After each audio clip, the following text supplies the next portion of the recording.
Wide-knuckle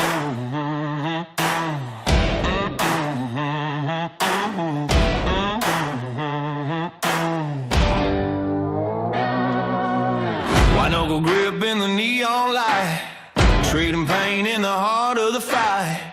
Shifting gears till the edge feels right. Start 'em up, hear the engines cry. Let the thunder roll, leave no doubt. All or nothing when the checkers come out. Doors beating doors in an all-out fight. This is a Moonshiners Wednesday night. Wednesday night! Legends born in the heat of the fight. Trading pain under stadium lights. Racing roots run deep here. We're racing on a Moonshiners Wednesday night.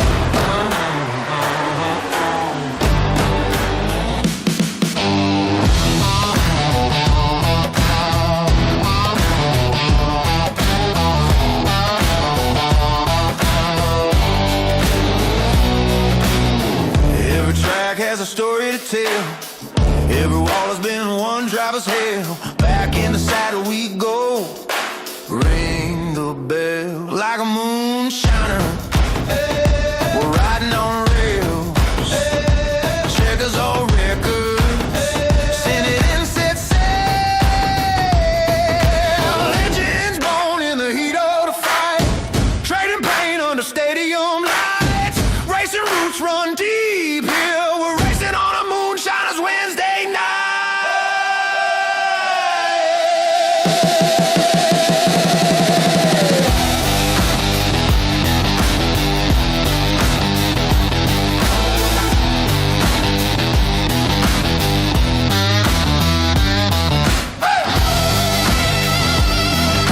This is a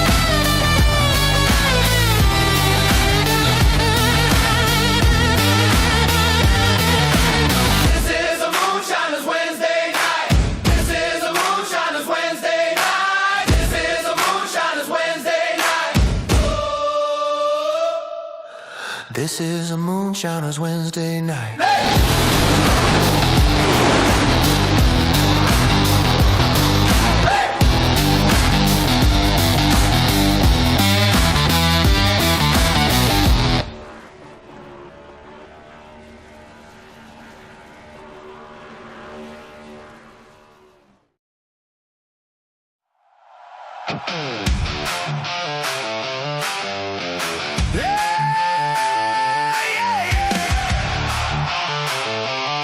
The GMD Janitorial Cup Series will see Victor Fluger take the Matt Livery's 300 at Daytona, his first career win in the Moonshiners Racing League. Worked up the track as Matthews. Chris Davis jumps to the inside. Davis cuts underneath. They wreck behind as Davis wins at Echo Park. eSports GMD Janitorial Cup Series win comes at Coda. What a race, what a comeback. Bowie gets it done here at Coda. Bowie comes out of the final corner. Brandon Bowie, back to back, he gets it done at Phoenix. Alex Murray has had to fight so many times for opportunities to break through the victory lane this season. He'll get one in Las Vegas. It's Murray in Vegas. Adversity goes by the wayside. It'll be back-to-back victories for the rookie for Dig eSports. And now he avenges his teammate, Alex Murray, wins at Darlington. Once again, it's Bowie to victory lane. It's his third win in MRL this season.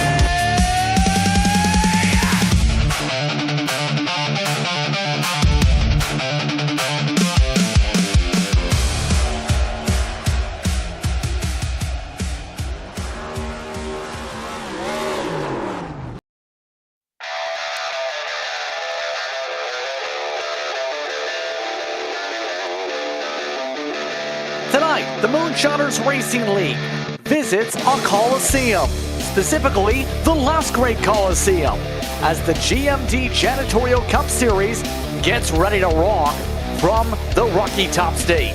Tonight, it's the off-axis Paint 300 from Bristol Motor Speedway, and it's all here on Precision Entertainment. I'm Justin Prince. Alongside the booth for tonight's coverage is Dawson Wise. Our producer this evening is Ryan Bauer, using cameras provided by Whiplash Cams. We also have Zach Case and Jager Finley amongst our pit reporting crew, and Axel Smith on socials. It's time to count down to green as we get set tonight from Bristol. And this evening is going to be a wild one. Lots of laps, lots of intensity, a chance for lots of attrition here tonight, to say the very least, Dawson, as we get set to see how these drivers fare out in the daytime Bristol. Well, JP, first off, good to be back with you here on a Wednesday night. It feels like it's been too long since I got to call some Moonshiners action. And what better place to come back than my home track in my home state of Tennessee here, Bristol Motor Speedway. It's the action of Daytona and Talladega packed into basically a soda can, if you want to think about it that way. A lot of newness tonight, a lot of tempers tonight, a lot of fun racing, a lot of action for these guys to unpack over the next 300 laps. There's a lot to talk about when it comes to the season, especially since, as you see with the schedule, it's been blistering through so far. Like in real life, there was an off week. That was originally for the Easter weekend. In real life, we had it last week. And there's a busy stretch before we get to the All-Star race over on May the 20th. You have Kansas, Talladega, Texas, Watkins Glen, all part of that stretch before we reach the middle third of 2026.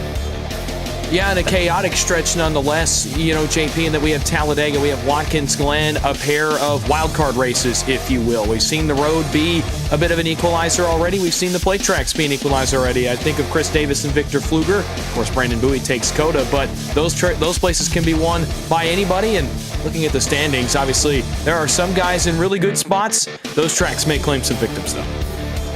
Yeah, the Impact Sim Designs chase has had a lot of interesting layers in terms of who's been off the cut line. William Owens is right now razor thin on it, just above Aaron Matthews coming into tonight. It's expected to stay pretty tight much of the way. Chris Cornett, Greg Carr, Mark Sanchez all within range. With that in mind here, Bristol Motor Speedway, it's a little bit different than past years, to put it politely here, Dawson. Talking about the track itself, remember when iRacing used to be top dominant? It's now bottom dominant. Yeah, and really you want to stay down there not only for the speed factor, but also for the tire saving factor. And as we'll hear from our pit reporters here in a little bit, that's going to be a big focus for a lot of the teams in tonight's race. But that top lane, it's a lot of dirty marbles now. There's not much grip up there. I've watched guys wipe out over the last couple of days trying to run up in that stuff up against the outside wall. It's very tough. Also add in that these cars have changed quite a bit over the past couple of weeks as well. Talk about that in a moment as we get ready to look towards the grid. The drivers finishing up as we get ready to look at your Victory Designs Pole Award tonight. Victory Designs is the official sponsor of your Pole Award and Victory Lane.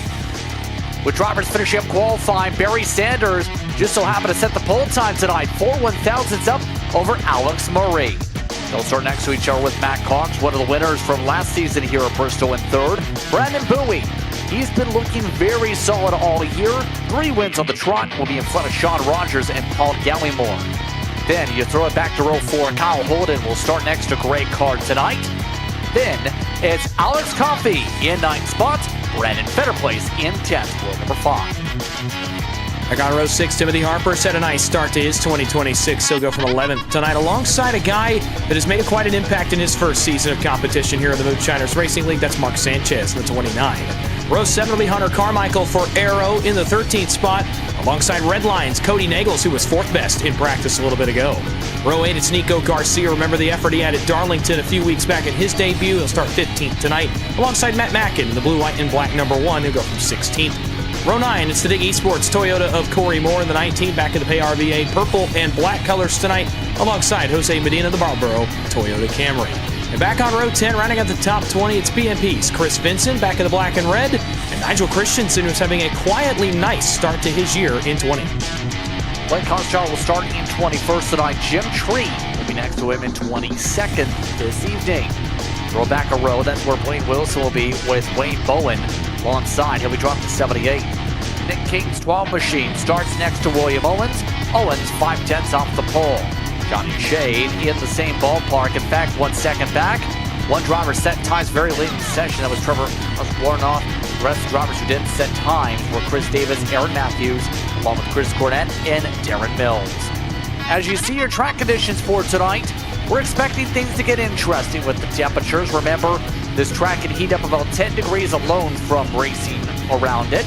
98 is the track depth after all, but the air depth going to be as high as 77 by later on in the race. But the stages themselves are going to be interesting too. Potentially here, Dawson, you might be able to make it on fuel all 3 stages tonight, even with 300 laps of the board. And such is the game plan at Bristol. That tends to be the case when we come to these shorter racetracks, that a fuel tank will make it the whole way. But knowing the chaos that will happen, fuel is going to be the last thing, I think, on a lot of guys' minds. I'll tell you what will be on some guys' minds tonight, Justin, and that is tires. Keep in mind this next-gen car is so sensitive to tire heat and how much you get in them as to how much grip you have. You want to keep those tires cool, especially on a 100-degree racetrack. As they'll pace for a few laps here, there's a lot to discuss. Zach Case is amongst those standing on by. Zach, have a lot of things you talked about with some of the drivers. What do you say, or what have people said about the package so far? Yeah, leading into this week, heading into Bristol, talking to a bunch of different teams, Aero specifically saying obviously with the new package, it's a little rowdy. I think that's a little fitting here as we come to Bristol. More horsepower, more wheel spin, obviously less downforce. Going over to BMP, you can definitely feel the wheel spin in quote, less downforce. The exit of turn 4 will be chaos. And then rounding out, was able to talk to the 0x Sim Camp. It is harder to drive, more on edge, but it's a lot of fun. Everyone's going to be battling that tonight. It's not like they have different packages out here. We all got to run the same thing. The setups are a little bit different, but it's definitely going to be interesting. Definitely going to be a wild one here tonight. Thank you very much, Zach. We'll hear from Janger as well. Janger, what do you have to say with Bristol? Yeah, so Bristol, it's a very rowdy track, as Zach said, especially looking out for coming off of 4.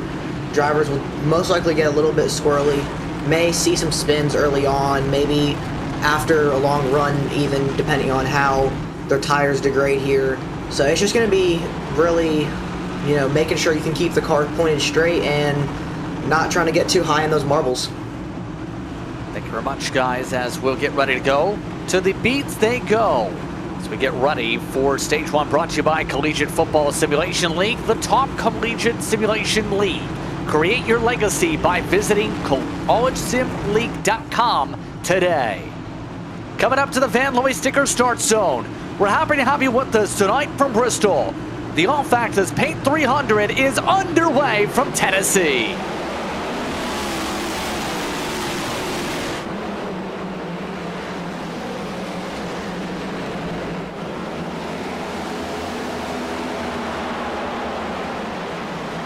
Late start at the front of the field. Alex Murray got the jump, though, to lead.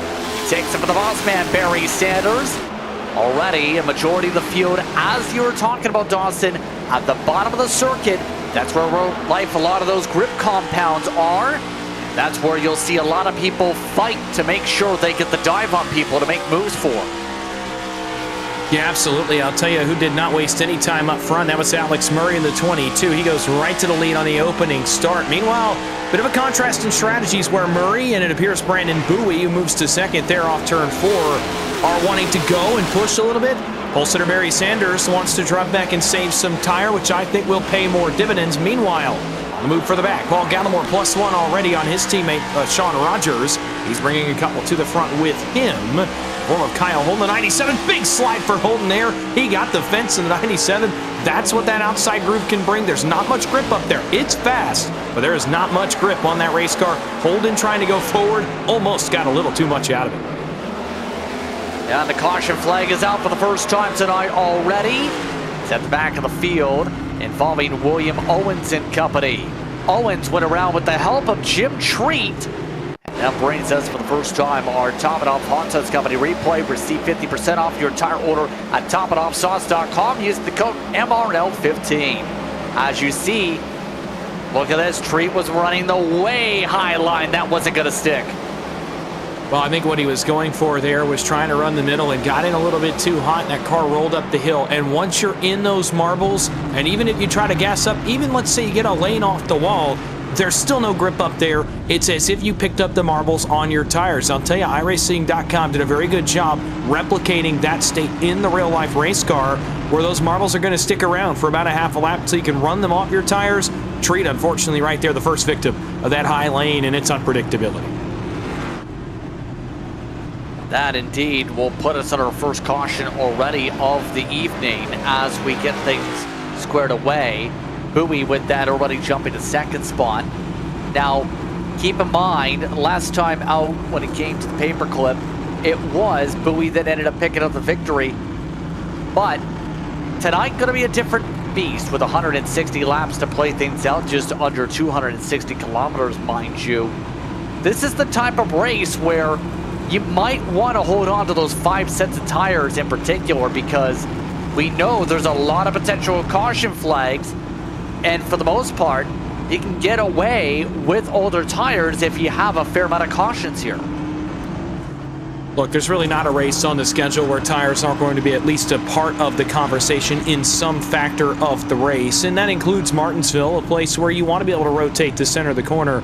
But a high-speed, high-banked short oval like Bristol, those tires are so much more important in being able to rotate the center because those corners are so much faster. They're so much more momentum-based. This Gen 7 race car is as momentum-based as it gets. You want to be able to maintain the life in that tire.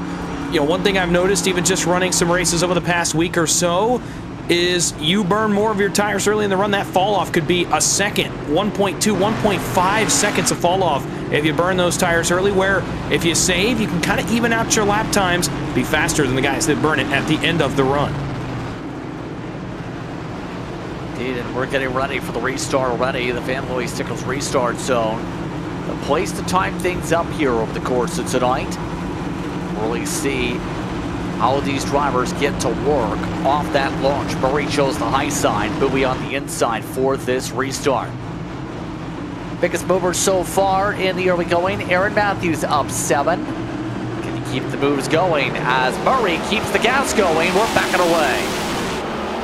A couple of great starts for Murray there in the 22. He's out to a 3-car length lead. Meanwhile, the battle is for second. Bowie against Matt Cox, 32 versus the 51. Cox running the outside lane, doing a little more damage to his tires than Brandon Bowie is. Bowie's been charging very hard early in this race, though, so you could argue they're doing the same damage. Man, look how high up Cox gets there over on the turn 1 and 2 end of the racetrack. The highest I've seen anyone run all week long, and it's paying dividends for him as he looks for second and potentially the lead. Looking to try and find the run quickly. The Chevy on the outside. The Toyota's on the inside. And there goes Bowie. Bowie spins it out mid-corner. Caution flag is out. And a slam from Garcia. The big one piles up on the straightaway as at least 4 or 5 other cars get collected. And points implications too here, JP. Nico Garcia involved, Sean Rogers, Nigel Christensen all involved in this one. And it was Bowie from second right after I had mentioned that it was going a little bit hard on those tires. Turn 1 gets him right here as he goes into the corner. The rear tire spin, he actually goes over. There's a bump on the entry to turn 1 that's brand new to Bristol after a few weeks ago. He runs right over the bump. The car gets out from under him. It's Sanchez, Mackin. There's a ton of cars involved in this one. Now some heavy contact. Rogers amongst those who picked up some contact. Plenty of drivers stacked up. Here's the look from the 44. He's now amongst those in the 20s. As a result, right there got the end. Clipped by Feder Place, clipped down into Garcia. And it's a parking lot for some of the drivers. Nagels picked up some heavy contact to the nose. But Garcia was that first car that stacked into it after the long lockup for Bowie. You can see right here, trying to aim for the bottom, just couldn't get too low. Well, this is what I talk about with Bristol being like Daytona in a soda can. It all happens about 3 times as fast as it does at the size of, say, a mile and a half, even a 2 or 2.5 mile racetrack. This place is so fast, and these corner exits are blind for the most part when you're off the front end of the car. You're on board with Wilson here as he works into this crash. Look at how quick he comes up on this scene. Now, he's able to jump on the brakes, but he's also a considerably further distance back than Rogers and Garcia and Nagels and others that got involved in this. As fast as you approach that crash, sometimes you just have to pick a lane and hope it works. Unfortunately, there, number of guys not so lucky. That puts us back under the caution flag here as we'll pace ourselves around a little bit. Attrition going to be the major thought process here. With that being said, that incident took about a quarter of the field down pit road. Mackin has actually parked it as a result of that contact also already here. As that continues on, just so happens that Johnny Shade and Trevor Warnoth are up 14 apiece with it. Matthews is up 12. as they were amongst the drivers that survived the chaos. And sometimes either not qualifying or qualifying towards the tail end of the field, whether by choice or otherwise, has its benefits at a place like Bristol, as you can miss this early carnage and hope that the race gets into a lull later and you can settle in and really profit off of the misfortune of others early in these races. And, you know, for Shade, who qualified in 27th, and then for Trevor Osmernoth, who started from pit road, you know, unfortunate start to the race turns into a very fortunate middle of the race very quickly for both of them, 13th and 14th. Really does, and really sequence continues to move forward here. Get ready for the restart. For Van Looy restart zone time. Seems as though control car going to get some good jumps tonight. Last night here, when it came to covering Cyber Thunder, it was, for the most part, pretty solid. If you have the control of the field, you can get a clearance by turn 1, keep yourself single file. But there is the chance, if you get too predictable here, Dawson, you can get timed up here for the restart quickly. Well, you've got to change up your timing in the restart zone, and I expect that's what Alex Murray will do as this race goes on. You can't go early every single time and expect it to work, because that guy on the inside this time, Matt Cox, will time that up. He'll time up the jump and be able to get up alongside Murray, and that presents an issue. Van Looy Stickers restart zone, green flag. Not that time, though. Murray, 2, 3, 4. Car lane's clear, and he's got a teammate now in his rearview mirror. Stablemate, that is. Alex Coffey fires all the way forward to second. Louis Munsto's still trying to get repairs, by the way, so the points leader will have his first big hit of the season. Oh, wow. Timothy Harper trying to show off his little RCR type of paint scheme tonight. Actually, has a little bit of a Denny Hamlin flair. Both of those teams over the years, with Joe Gibbs Racing and RCR, have done that type of a paint scheme, and right now Timothy Harper is looking solid. It's a dig 1, 2, 3 off the rip, but you also have Cox and Holden ready to take those spots back. Yeah, flexing some muscle here is the Dig eSports camp, but again, Harper doing some damage to his tires. Alex Murray, I wonder how much he's saving up front. Alex Coffey comes forward to second. Kyle Holden still in the mix here, by the way, the 97. He's fifth with Feder Place right on his back bumper, and then the pole sitter, Barry Sanders, hanging around watching all of this happen in front of him as well. Want to note, Blake Hawshield qualified 21st tonight. He breaks into the top 10 for the first time, right behind Sanders in the 8th spot, and knocking on the door for more as you're on board with the boss man. You see right now how much the Aero Machine trying to make sure to stick to the yellow line. Child has done a phenomenal job, up 13 behind him. And that is one of the drivers who has been really up and down, to say the least, this season. Sanders has been a winner multiple times in this series, 3 times in fact. He's looking pretty steady on his positioning, but Hochschild seems to be trying to find different lines. Holden, for his sake, Bunsel's boxed in. What do you do to try and make the pass outside of, you know, rip anyone off the bottom? Oh, that might be a way. Yeah, that might help a little bit. Matt Cox getting out of shape there, going into turn 1. That's a pretty common area that I have seen some guys almost wipe out or completely wipe out off turn 4. Now, Cox is able to make the save. What I've seen this week is a lot of overcorrection back to the right when that slide happens off of turn 4. Cox able to avoid it right there. Holden says, thank you very much, and drives right on by. As Cox gets back going, he'll drop down to the 8th spot. Everybody will move up 1. In terms of the patience factor, or in terms of the making the pass factor, it depends on your patience level. How much tire do you want to save? How much do you value track position? It's a balance in the race car. Holden, to me, it appears values the track position is he's about to beat the back bumper off the 23 of Harper. To the inside, tight window off 4. A bit of a slide for Holden there. Harper works up towards the outside wall. Somehow, they keep it off one another. Yeah, somehow, they keep it clean for the most part here with a little bit of the door baiting. Harper now gets himself up another spot, keeps himself 3rd if anything. Feder Place tonight, looking steady too. Feder Place so far, 4 top 10s on the season.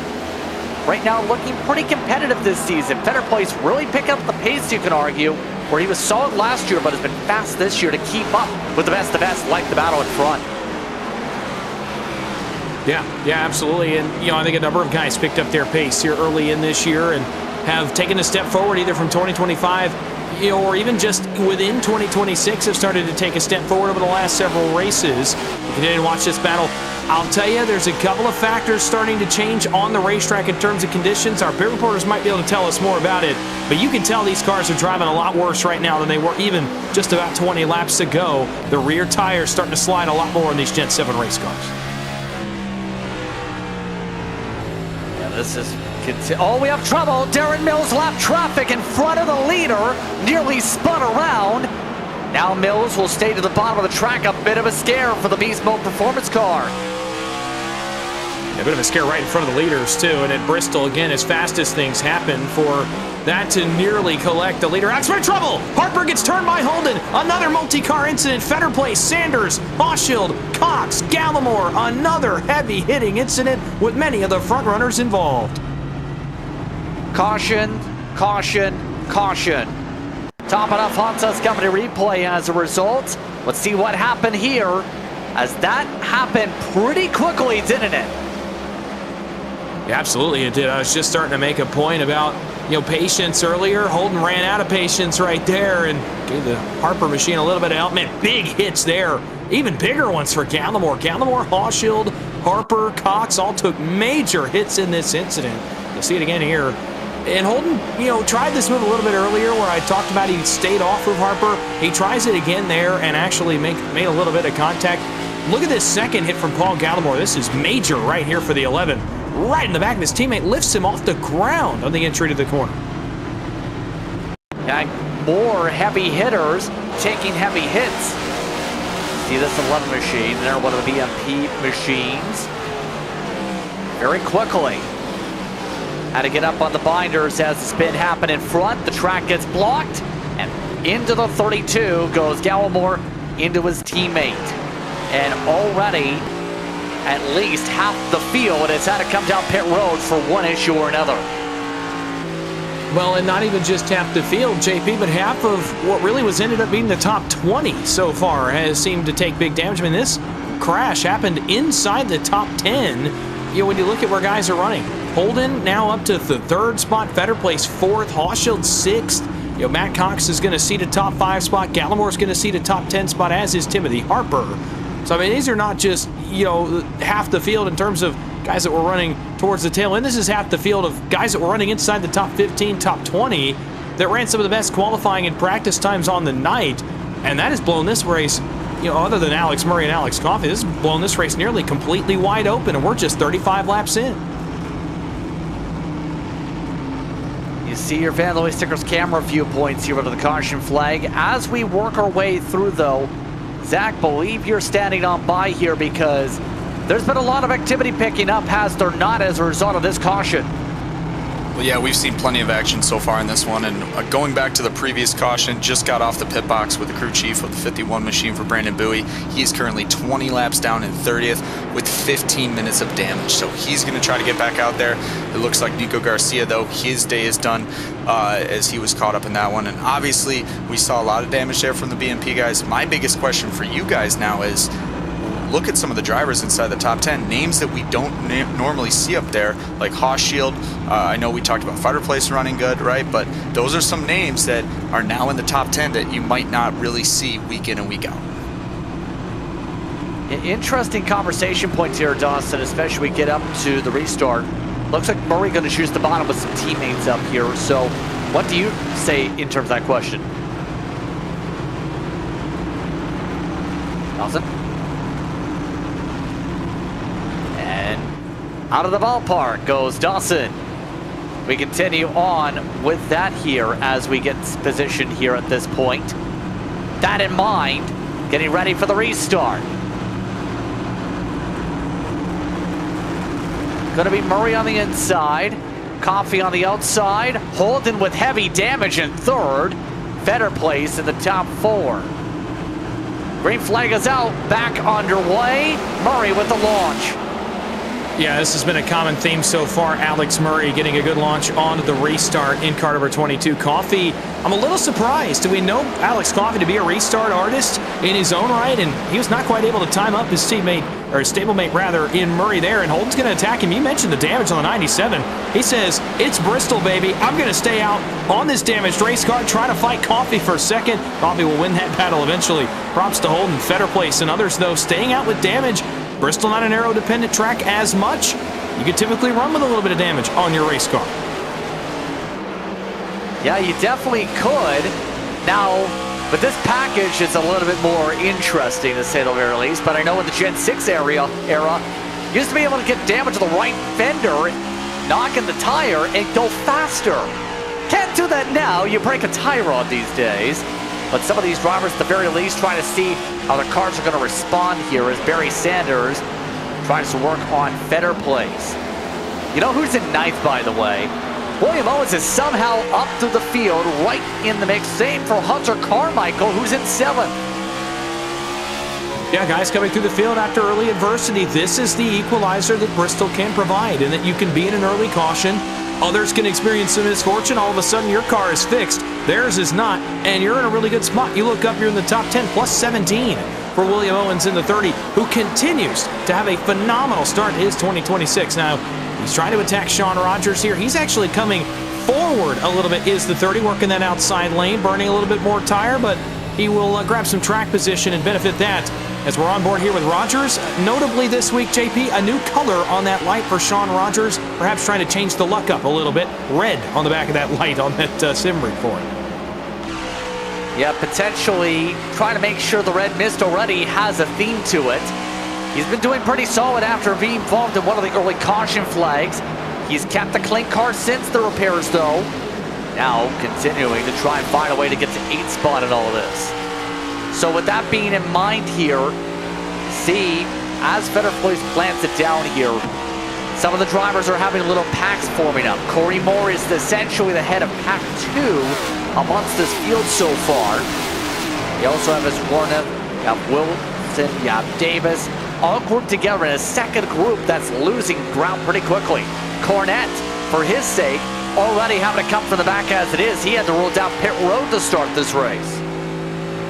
Yeah, and I'll be honest, I'm not really surprised we're seeing this kind of packing up of the field throughout this front 15 or 20 cars, and here's why. Because some guys are going to want to save a little bit more tire than the guys running behind them who may want to be a little bit more aggressive. This is the contrasting strategies that I knew we would see early in this race of who wanted to just wrap the bottom, save a lot of tire. The guys that have damage as well, I think, are now in that camp in terms of Holden and Holden and Fetterplace and others that got in that last incident.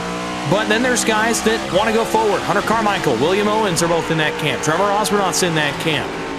Holden was in that camp before the last caution. Blake Hochschild's in that camp. He's up to 3rd, by the way, in car 38. He's on the move in a big way.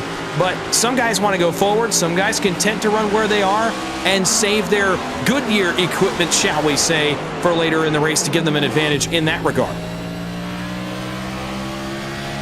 Indeed, it's been an interesting one so far as we go about here.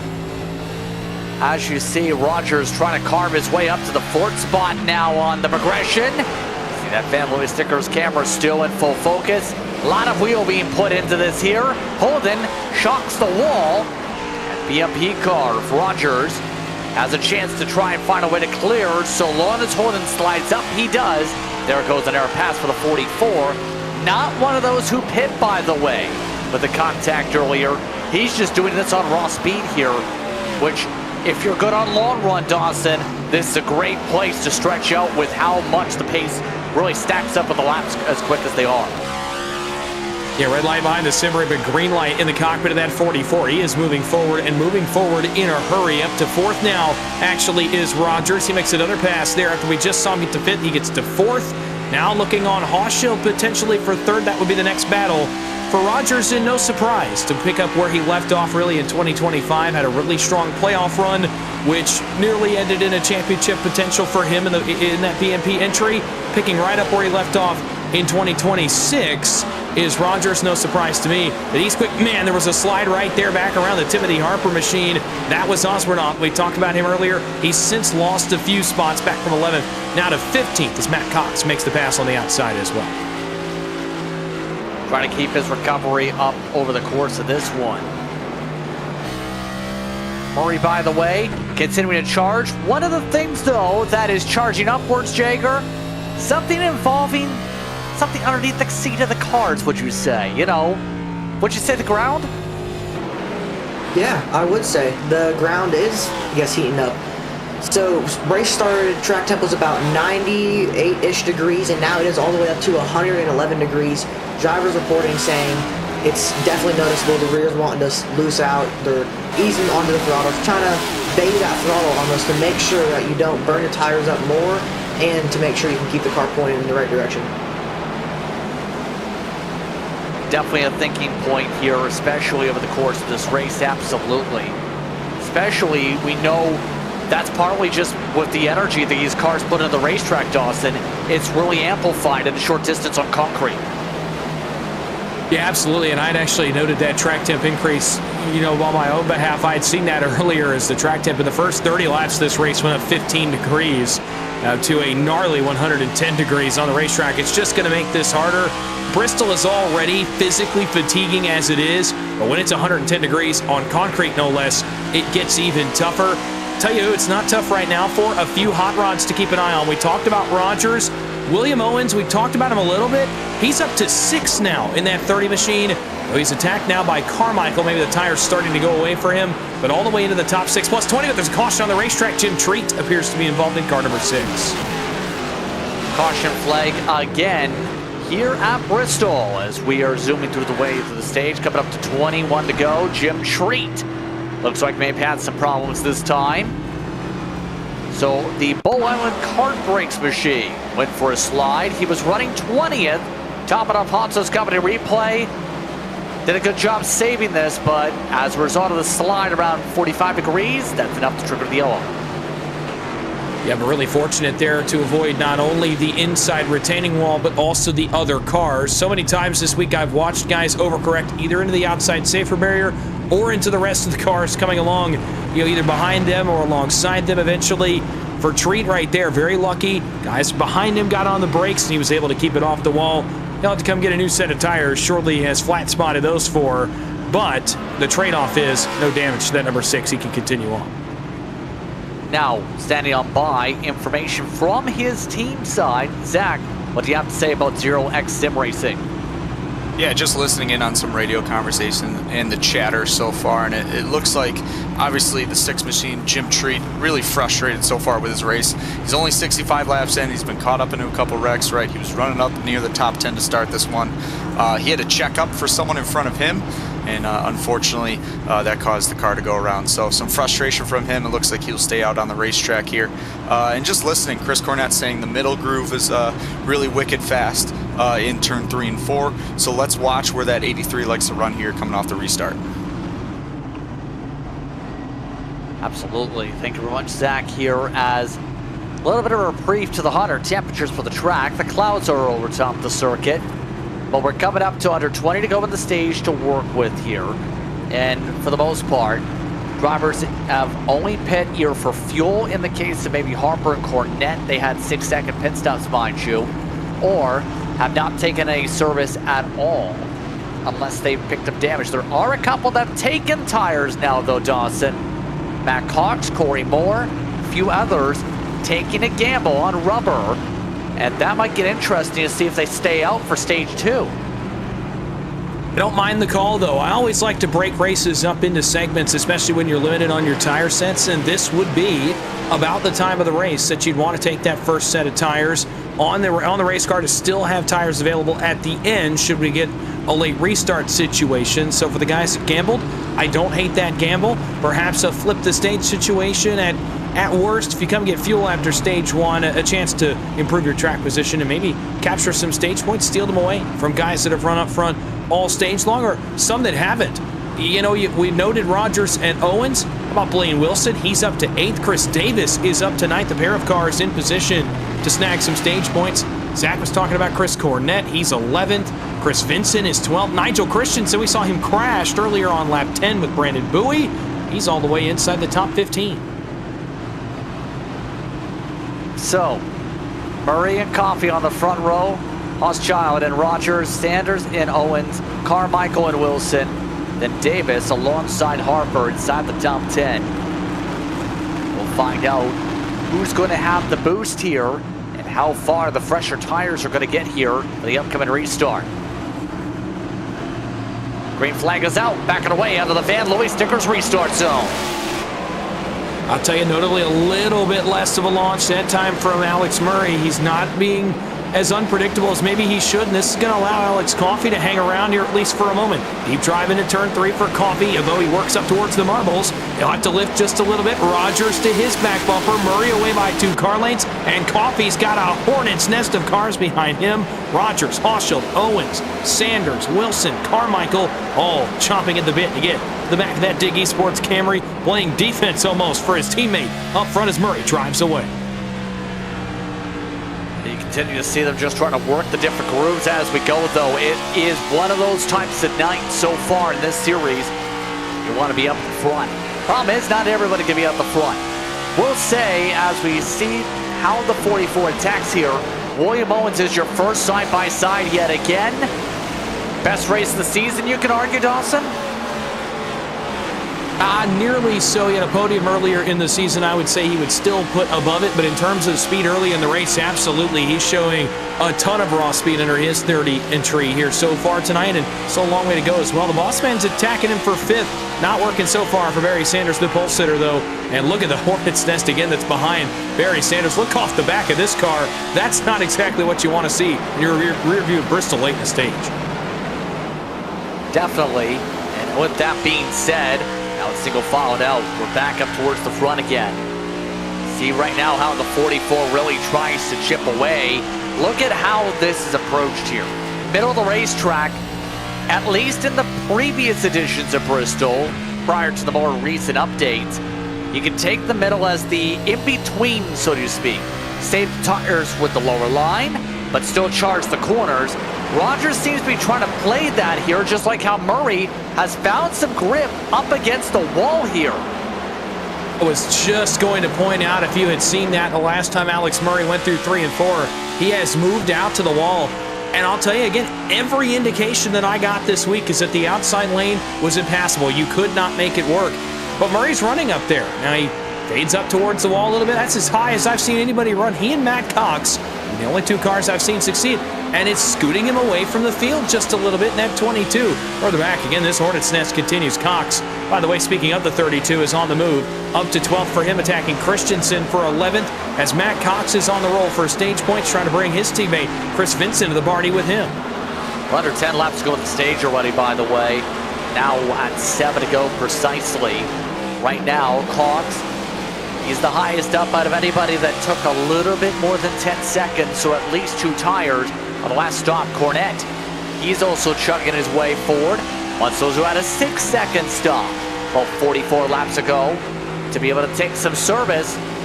Decent drive through for Cornette. You see him try to figure our way through this traffic jam of various cars. So far in position for 1 stage point. You'd definitely like more than that, but now Matt Cox goes to work on him across over there off of 4. That's for 11th. Cox trying to get to the stage points as well. Carmichael, Harper, Sanders, all bounds. Oh! It's Cox. Cornette in the wall. Cox in the inside wall. Comes back up. How do they all save it? I don't know. Somehow no caution. Good save from the radio for Moore. Topping off Hansa's company replay shows this. And more wiggles in live action. Carmichael brings out the caution, but this will be the reason we almost had a yellow in the right behind him. Yeah, this was all in that hornet's nest battle that I had mentioned before. It had started to single file out right there. A little bit of contact on the left rear. Cox to Cornette. They got both out of shape. Somehow they both saved it. Then, as we were going to the Top It Off Hot Sauce Company replay, this is the battle that ensued after that, as Carmichael went after Barry Sanders. And it's nearly identical. In fact, it is identical. Carmichael in the left rear, Sanders. Around he goes. Unfortunately for him, though, the result a little bit more unlucky. It's going to happen a lot here, as this is the stage, by the way. Harper trying to follow. You see that one wiggle by Carmichael is just enough to cause contact. And shuffle to the wall. Brings us under yellow. So, as this brings us under the caution, Alex Murray will take the stage over Coffey, Rogers, Hauschild, along with Owens, Sanders, Harper, Davis, Vincent, and Cornette. And it is pit party time here. The field getting ready to go up on the jacks. Many for their first times out here, Zach. Yeah, just looking down pit road right now and reporting here. on the Aero camp as Fetter Place coming down pit road. He was complaining a little bit about damage, obviously being caught up in some of the damage there, some of the wrecks. So the 34 machine going to fix some of that. But overall, you're through stage 1. If you kept your car clean, this is a good opportunity to reset. If you didn't, you're going to fix some of that damage and try to reset here and get that groove and that momentum back. See them all getting to work quickly as you see how things play out for these stops. Look at Coffee. He's off and away. Got the best jump. Gets it over Murray. Out on the race off pit road. Rogers did take the tires amongst those most. Oh, and Murray got a penalty.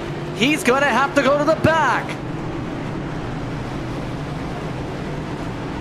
Well, there goes his track position here, Dawson. The dominant car of the day so far to the back. Oh man, and such a tough break at a tough track like Bristol. It's tough enough to get track position as it is, and now to have to work through the field. And you've seen from out front, if you're Alex Murray, what's happened behind you already in this race, and now he has to race back through it to get back to where he was. Jagger, you're coming on in as well. As we've seen mistakes from Murray with his penalty situation, BMP is trying to get to work to find speed here. Yeah, most of the BMP drivers were making adjustments, saying they're taking 4 tires, obviously, but making some air pressure changes, some weight changes, just trying to make sure this car can get a little bit more grip or a little bit different handling with this changing track temperature, because it's far different from when they started.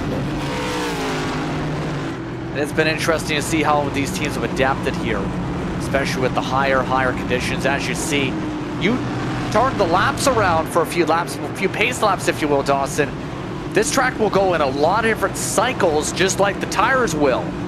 We're about to see, though, if Cody Nagels and Aaron Matthews are able to stay out in front on 20-lap older tires. Where we've seen so far and the amount that the track has heated up over the first 85 laps of this race, I severely doubt it, but I like the risk that they're taking to try to get out front and lead a couple laps. Green flag back in the air, stage 2 underway. Matthews and Nagels fired dead even into turn 1. Coffee on the attack, trying to move Aaron Matthews out of the way. Nagels ran high in front of Rogers and Oshield. That holds up the outside lane that all came down for Goodyear's, and look at the advantage right there. That's all you need to see. Coffee rotates the bottom. Matthews not able to hang. Alex Coffey to the point at Bristol as Matthews and Nagels try to hang on for dear life. They all trying to find the grip here in stage 2, brought to you by RS Button Boxes. Right now, everyone working to press the right buttons. Rogers got the right push here. Now gets blocked with the arrow by Coffey. Works his way to the inside, trying to find the cut. This is a Hornet's nest, though, trying to find a way around the 16 to the 5. Rogers, his Hornet is looking to find its way to buzz its way to the lead. Yeah, Sean Rogers has a really good race car, especially early in the run, but we've seen that car get better and better as this race has gone on as well. Almost trouble with Osmernoth and Nagels. That's a pair of teammates back there. Osmernoth's in the wall in the 89 as we watch the battle for the lead. Contact between the leaders. Rogers to the left rear of Coffey. They still stay side by side. The field got it wrapped back up, by the way, back around the 89 of Osmernoth. Rogers will have to settle for now. Coffey running the defensive higher line. That's something we'll see all race. But Rogers will not go away. Perhaps will not be denied as again he drives to the inside of Coffey. Again, side by side, Coffey tries to wrap his way on the high side. A little push up by Rogers. Both lean on each other again. The Dig versus BMP rivalry in full force here again at Bristol. And look how much, even with this battle, when they pulled away, Rogers might have a good setup this time. No. Despite that, I was about to say, they're the 2 fastest cars on the racetrack by about half a tenth to a tenth.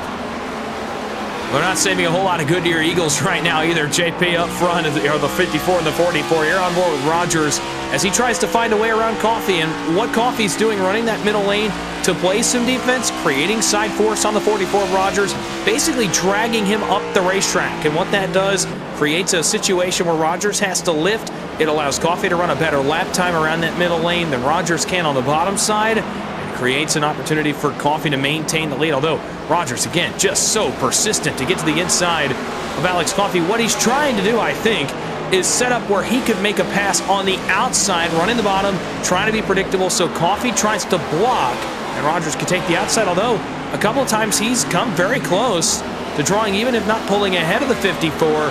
But unfortunately, what he's doing to his tires, he's damaging them quite a bit with that deep dive into each corner. Yeah, right now Sanders Alonso still with damage too. He has not fixed the car with the right rear. Seems to be hampering a little too much. Harper will pass by the 80, who just on that cue got loose. So just like that, gets the opening to try and attack for 6th spot maybe. Trying to reset, all while Sanders now has Matt Cox trying to make the charge. So with that in mind, he burned up the extra set.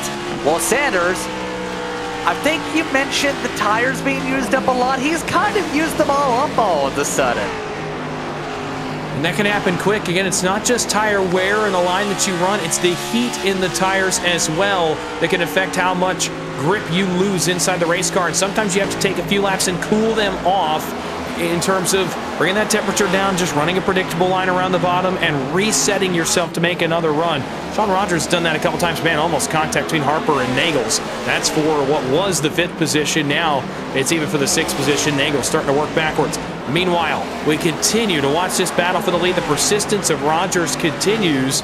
My question I would pose, how long do you stay patient if you're Rogers before you start considering using the front bumper of the 44 or using the right side of that car? You see how much he runs coffee up the racetrack right there. Impatience beginning potentially for the Rogers camp.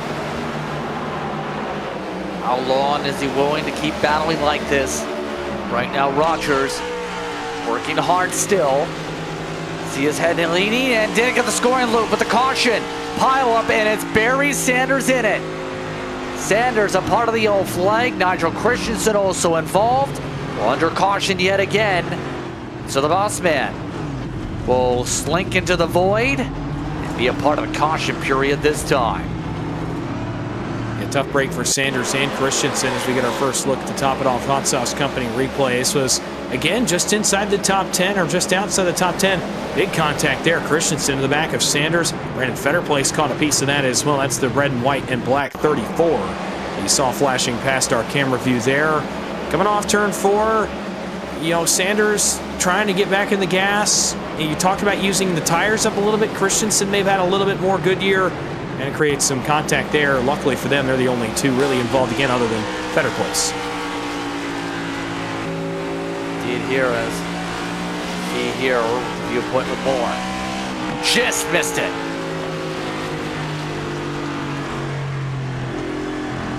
That could have been very bad for the 19 to say the very least here. That timing period as apologies for that on screen in terms of the dash. Long story short, apparently a cat jumped on our producer's keyboard. The animals like to have fun too sometimes, and sometimes they just do not mind technology. That being said here, a lot of drivers are pitting this time already, Dawson. That is interesting. Could be a fuel play. Let's see what they do on pit road. I'm curious. Obviously, with Cody Nagels, I think you had to there in the 16. That gamble didn't work on his old tires, but more Fetterplace, Sanchez, obviously Christensen and Sanders involved in the caution, but Osmond, Wilson, Shade, Mills, Holden. I mean, a lot of cars coming to pit road here. Curious what the strategy call is. It'll be tires, I'd imagine, for Cody Nagels, but everybody else, let's see what they decide to go with here. Yes, indeed, and a lot of them are still coming down for more service as we go about here. Coffee getting the chance to jump in front. Zach, you have more information on those pit stops, though. Yeah, just going up and down the pit road there and cycling between the two. Not a lot of chatter between the dig and Aero Camp. Obviously, some drivers from both sides getting involved there with the 20 and the boss man, Barry Sanders. So I haven't really heard a lot of adjustments, really. It's more or less, okay, let's manage our fuel, let's manage our tires. That management's so critical. As Coffee will take the top this time. Remember the stage, 85 laps. That's up to lap 170 here. But as we go about, Dawson, we're going to see a lot more people try and fluctuate maybe because you have 5 sets. You do the math, if you were to run things out, you have 3, maybe 2 spare sets to play around. You have to use them at some point. You can't bring them to the next race and stack it up. It just kind of depends on when you want to use them. I talked about earlier, I like to break my race into chunks. If you want to use go 4 of your 5 sets and save 1 set for the end. You could use 1 every 60 laps. Of course, that would put you at about 120, which would be 10 laps from now to use the second extra set that you have. You want to use only 3 of those sets. It becomes more like 75 laps per set. That would put us on 150 before a lot of guys go to their second set of Goodyear Eagles. So it all depends on how big you want your race chunks to be before you use an extra set, how many extra sets you want at the end of the race should things go haywire. It all goes into how you break up your race. Coming up to the Van Louis Stickers restart zone once again, where Coffey and Rogers look to get to work. Green flag is out, back underway. A jump, able to clear Coffey. Now Rogers will have to battle with Hochschild. Will try and get to the outside for second. Here comes the 38. How impressive has Blake Hochschild been tonight in that 38 car? Debuted a few weeks back at Darlington, but tonight has been the breakout so far in his Moonshiners Racing League stint. A short career so far, a memorable night so far tonight at Bristol, though. Enter to the party Timothy Harper for the first time in the battle for the lead anyway. He's been inside the top 8, but not inside the top 4, and he's on the back bumper of the leaders now. Matt Cox arrives back at the party, and oh, by the way, don't look now, JP, here comes Alex Murray. Murray on the recovery has been able to claw his way back to 7th so far, about to take away 6th in fact. Race lead, still gets a little peek side by side. Hochschild, remember last time out, ran out the paper clip also. He's right now in the popcorn seat. That was 7th place for the 38 last time. As side by side, Rogers to the lead. Sean Rogers clear on Alex Coffey. Coffey slides in that bit of vulnerable middle of the racetrack group that we've seen so far. That stopped up Blake Hochschild's momentum. Harper attacks him for 3rd. Sean Rogers out front. That's not what the field wants to see. With a rocket ship for BMP, Sean Rogers darts to the lead and quickly away with a 5-car length advantage. Hochschild and Harper battle for 3rd. Hochschild in the middle of the racetrack, working up towards the outside. Cox follows him in line. Harper on the bottom, half a nose ahead. Murray attacks Cox for the 5th position. Sped on pit road after stage 1, and 31 laps later, he's knocking on the door of the top 5. Alex Murray, as Matthews goes backward, has a ton of room ahead of him to work back forward.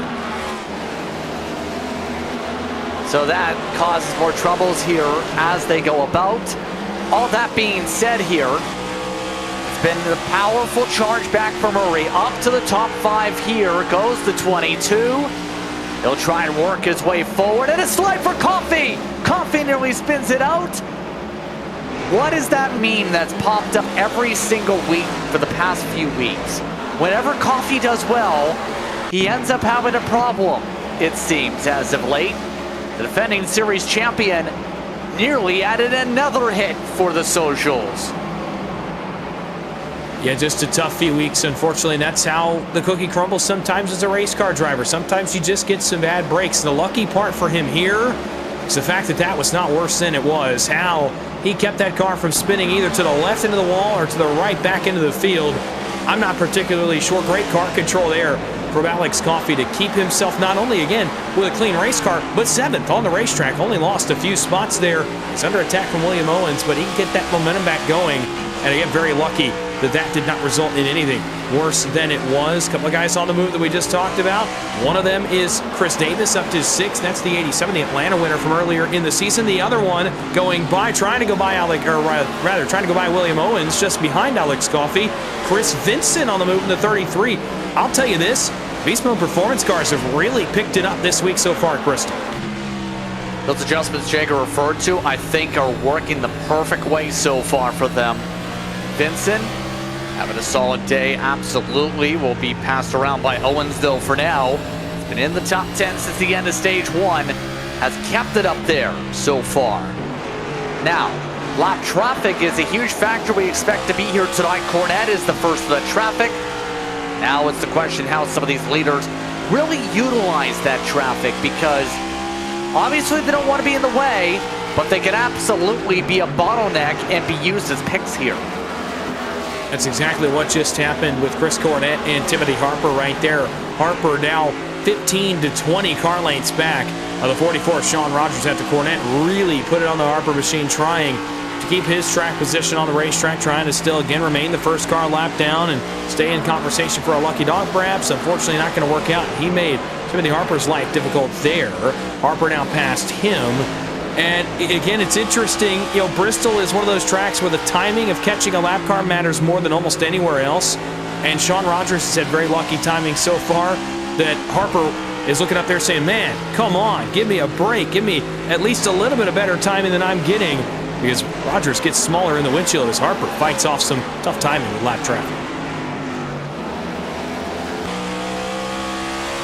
Yeah, absolutely. And you see right now with Murray in particular, still trying that higher groove to see about the pace. Right now, 16 flats. Fall off is about 0.8 of a second. Compare that to the Grand National. Hold on, Timothy Harper nearly spun it. Another one got de-wedged off the corner. Again, this storyline continues. The heavy hitters having a hard time getting off corner exit without sliding their tires. We saw Coffey do it a moment ago. Now Harper does it as well just on this short run. Benefit, by the way, to Alex Murray, who has driven through the field all the way to third and is attacking Blake Hawshield for second. And this continues. Murray versus Rogers for the lead is on the horizon. Now Murray's got a ways to go, and he brings Matt Cox with him. Work potentially brewing into a classic here at Bristol. At the 22, the 32 are able to get past the Hawshield machine. Even Hawshield's able to get there himself. There's some fast race cars to the front here at Bristol. It's brewing into an all-time classic, and we're not even halfway in yet. Yeah, we still have a lot of laps to think about, Bill, by the way, here with some of the charges. See Murray ready to go for second. Nearly hit the back of the 38. All this is now seeing the 44 pole way now by 2 seconds. It's going to be Murray up to P2. Big test now for Murray is he going to have the speed? Clean air going to be a big benefit, and he's trying to wrap the top here to complete this move. I'm just in awe of how the 22 is able to run this high. Again, all week and really since Bristol got its race scan, you've not been able to run up there, and something that Alex Murray's done under the hood of his 22 is allowing him to run a line that no one else on the racetrack can. No one's been able to go as high as that 22 car has in this race. Now he bit a little bit too much off the apple right there. Right as I say that, Cox goes by for second as he got way up out against the wall. There's a sweet spot to it, it seems. You want to be about a half car off the wall. Murray got a little bit closer than that right there, and it cost him. Now it's going to take a lot of effort to try and regather up some of the momentum here as a result. As things steady out for a majority of the pack here, by the way. Looking across the various parts of the field, Kyle Holden was up at the front, months those laps down. He is right now trying to battle for the lucky dog, up by 9 seconds for that mark. Also in that mark, some of the drivers really trying to figure out, can they keep themselves from getting lapped here? Or better yet, can they get the speed back up in the case of Harper? You see King getting lapped now. Harper, for his sake, top 10 of the points. 3 top 5s, 4 top 10s so far this season for the 23. And again, great starts for a number of guys that are, again, running well tonight at a wild card track like Bristol that's so tough to run consistent lap times on and be one of the top 10 best in the field. For Harper, this is what the doctor ordered. We talked about the run for Hawshield so far. Obviously, the top 3 perennial guys that we've seen in the conversation for wins. And trouble, Chris Cornett, 83 car, has had some problems here, and that's going to draw the caution just short of halfway. Under yellow once again. Walmart has some issues this time. He had some damage on the right front, and you can see him discussing things with teammates. Does not look too happy here after that issue brings up the yellow flag.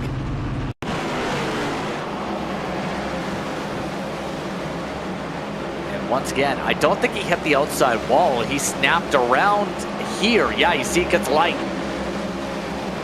Gets light once, then gets light twice. Actually nudges the inside wall. Oh my goodness, Darren Mills. How in the world he kept it off of Cornett when he got there going a very high rate of speed? I have no idea. He did get the outside wall. He snaps loose not once but twice. He actually overcorrects, then overcorrects again.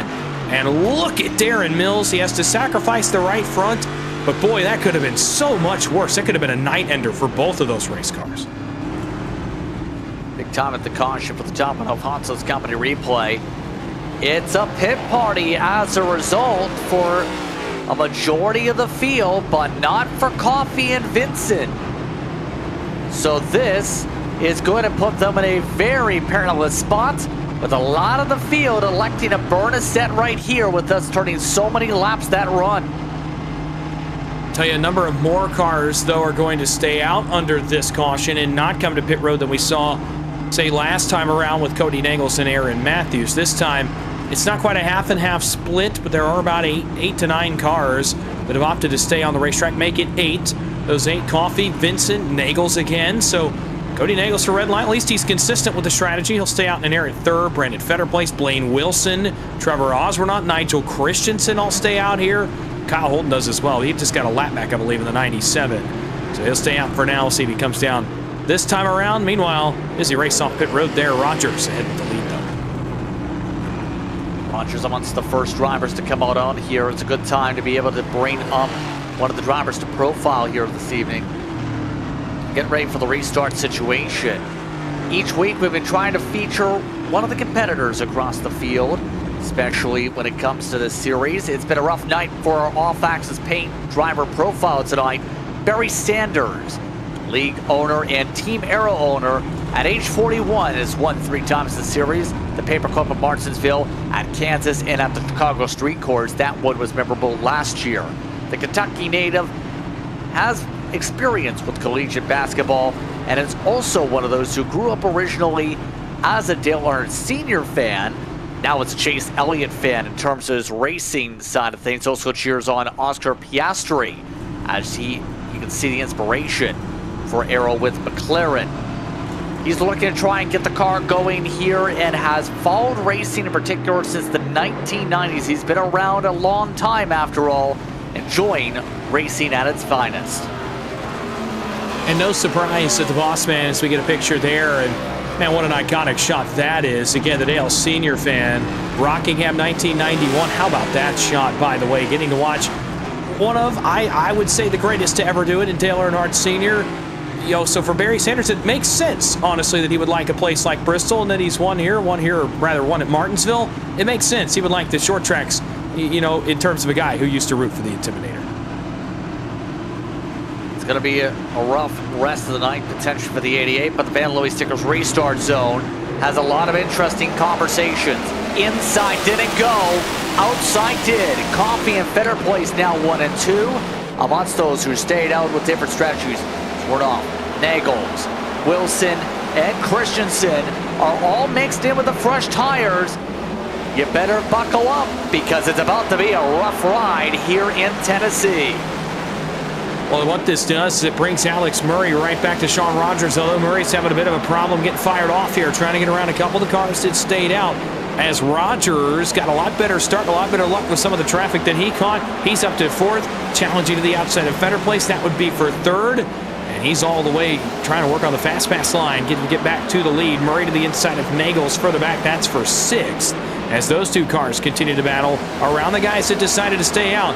The slide does no harm to Alex Coffey's tires, apparently, as he chose not to come down and grab another set. But if he looks in the mirror now, he's got a hard-charging Beast Mode Performance Chevy as Sean Rogers, who just got forward to 2nd. He's on a tear. Flying yet again, and he's got himself a cushion of at least 4 spots to the next driver on fresh tires. Rogers in particular, ready to try and make the dive. Coffey gives him the space. Race lead up for grabs. Next corner likely will have it. Let's find out. There it is for the 44. Coffey tries to keep it on the outside. Not going to have the rotation, though. It's Rogers to the lead. Jager, you have more.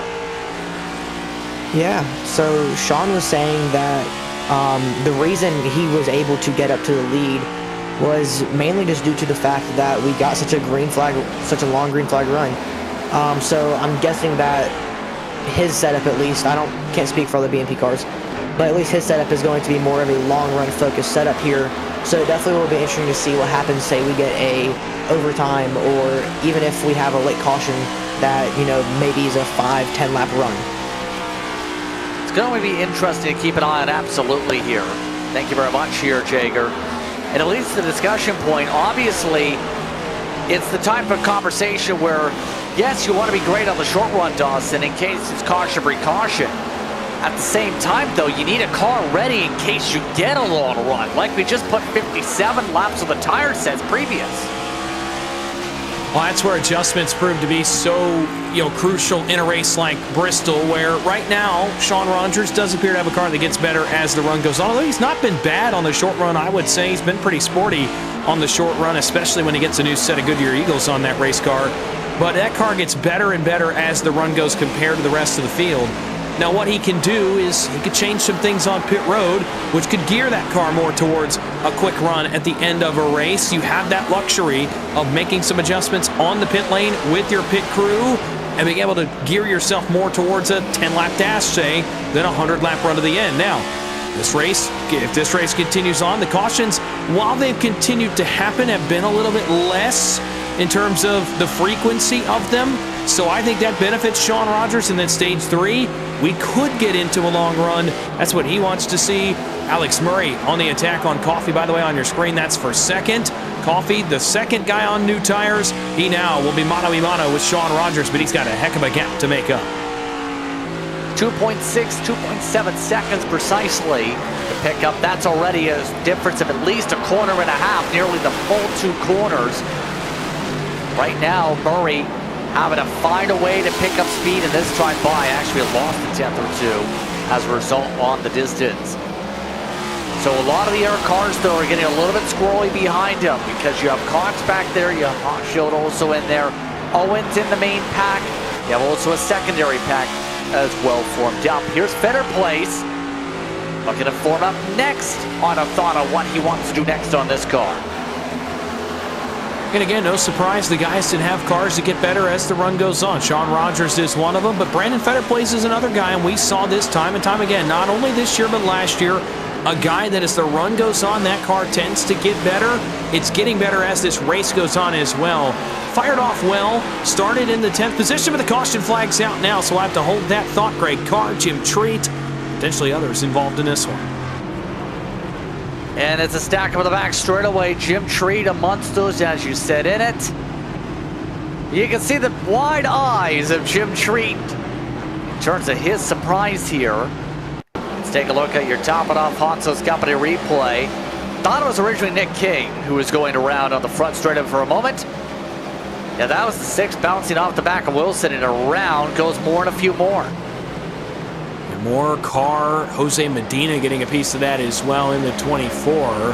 And again, kind of, the same principle that we've seen throughout this race. That right front to left rear contact tends to, detriment that rear car more than the front cars. The car initiating the contact, in this case, it's Jim Treat, goes around, whereas the car that he hits in the middle of the corner, in that case, Corey Moore, in that case, a couple of cars up from Corey Moore, Blaine Wilson, does not go around. So again, we've seen this 3 or 4 times now tonight. Kyle Holden spins in the 97 as well. And some of the guys towards the back try to avoid. You're on board now with Holden as he got into this thing late. See right now thinking he's gonna go and snaps it around at the last moment on the bobble.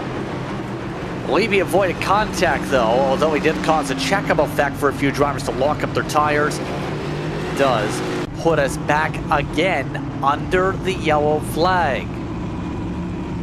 That in mind, our stage is almost complete here. We're coming up to 5 laps to go, I was about to say. Well, and it's actually really good timing with our conversation just a moment ago about the short run versus the long run for a guy like Sean Rogers.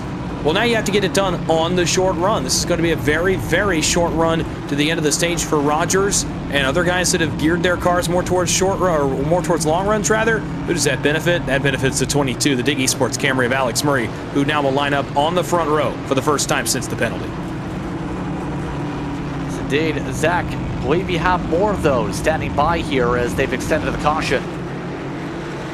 Yeah, guys, just adding to that conversation from Dawson, and with 5 laps to go here, a little less when we go back green, I think the big conversation is how hard do you push for stage points, right? If you're in the top 15, are you trying to get those 5 spots, right? If you're just on the cusp of that, are you trying to push your car, right? It's all about nutrition here, and you still have plenty of this race left to go here. So I think the biggest thing is how hard are you going to push that car, and do you want to get yourself into some damage trouble at the end of stage 2? Thank you very much, Zach, as we get ready to double up. Family Stickers Restart Zone has been an active place here for some side-by-sides in the heart of the field. Murray now going to have an opportunity to battle mano-a-mano off the run with Rogers on the outside. Yeah, Rogers going to get to fire off first, but Murray, we talked about the race start, ability that he had earlier in the race. Can he fire off the same time as the 44 and get going? And how good is that 44 on a short run? I think that's a question on a lot of people's minds here. Get ready for the restart. Again, 44, 22, 54, 34. The numbers up front. 3 laps to go. Green flag is out, backing away. Rogers off the gas.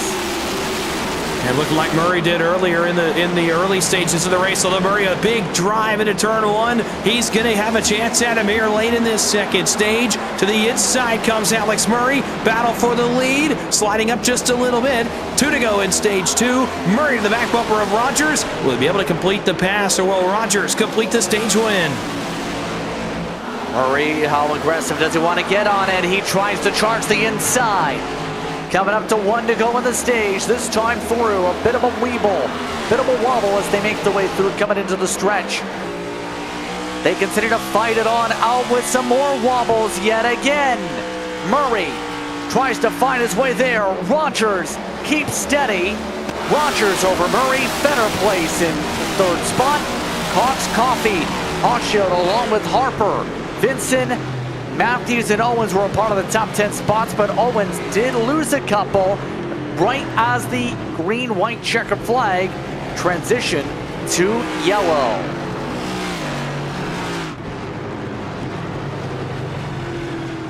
So we'll find out how this goes here. I believe there's conversation between the 5 and the 30 for that last stage point situation. I believe Owens hit the back end of the 89 to power his way to the stage points because the 89 clapped the wall here, Dawson. Oh, that's how Bristol can be, especially late in the stage and late in a race. A preview for later where it's all take, no give. And for Owens right there, we talked about the speed that he had so far tonight, had the ability to go up and try to get some stage points. And right at the end, may have captured one. Going to be interesting. It looks like the scoring is going to put Matthews in front of him, so it does appear that Matthews will get that last point. But for Owens, a valiant effort as the field gets ready to come down pit road and put on some fresh rubber. Less than 130 to go, and it's pit stop time. So as we get set to go here, Zach, so it's you here. What are you expecting here, stage 3? I think the biggest thing is just understanding it's a little bit of a longer run. I don't think we've seen a long run too much so far tonight. I think we should expect that here in the later stage, or maybe the opening part of stage 3. But I think the biggest thing is get your track position now on pit road, take your tires, fuel it up as much as possible, right? But let's steady in and really settle in here for this last stage. Absolutely, Jagger, what do you have to say? Yeah, as Zach was saying, this is going to be a longer run. We are really going to see what those BMP cars can do with this long run here, as we saw earlier with what Sean was doing with that about 55, 56 lap run there, where he ended up going to the lead. We're going to see just really how good those cars are and really what is going to need to be prioritized here close towards this end of the run with the way the track has been heated up, worn in, and the rubber's distributed.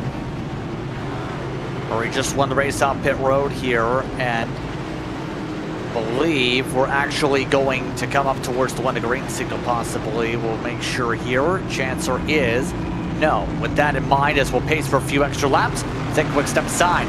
We come back here, watch more coverage. Off-axis paint 300 continues for Bristol.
Welcome back, everyone, to tonight's coverage of the Off-Axis Paint 300 as we get set for the Van Louis Stickles restart zone. 124 laps to go. We race to lap 300 now. Nagel stayed out along with Kyle Holden. We're back underway with Holden on the jump. Nagels did not get a good launch. Mind you, they just hit the previous caution, Dawson.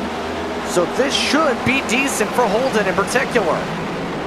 I was curious about those two cars because they came to pit road. Caution flag, more crashing, big pileup on the exit of turn 4. Multiple cars involved. Blaine Wilson appears to be one of them in the 18, and multiple others come sliding to a stop off the exit of turn 4. Matthews is in it. Osworth is in it. There's the Wilson car. Jose Medina. As we go to the top of Dom Hot Sauce Company replay, just like earlier in the race, a multi-car accident here, which starts with Aaron Matthews, the guy we talked about a moment ago at the stage points, slides off turn 4, and watch how quickly Bristol Motor Speedway gets blocked. Now stacks up a lot of cars, as you see, at least 10 involved in the bottom of the racetrack massacre. Again, that all happening so quickly as William Owens, who just talked about getting damaged the previous caution, got the repairs done and immediately said, "You want some more, please?"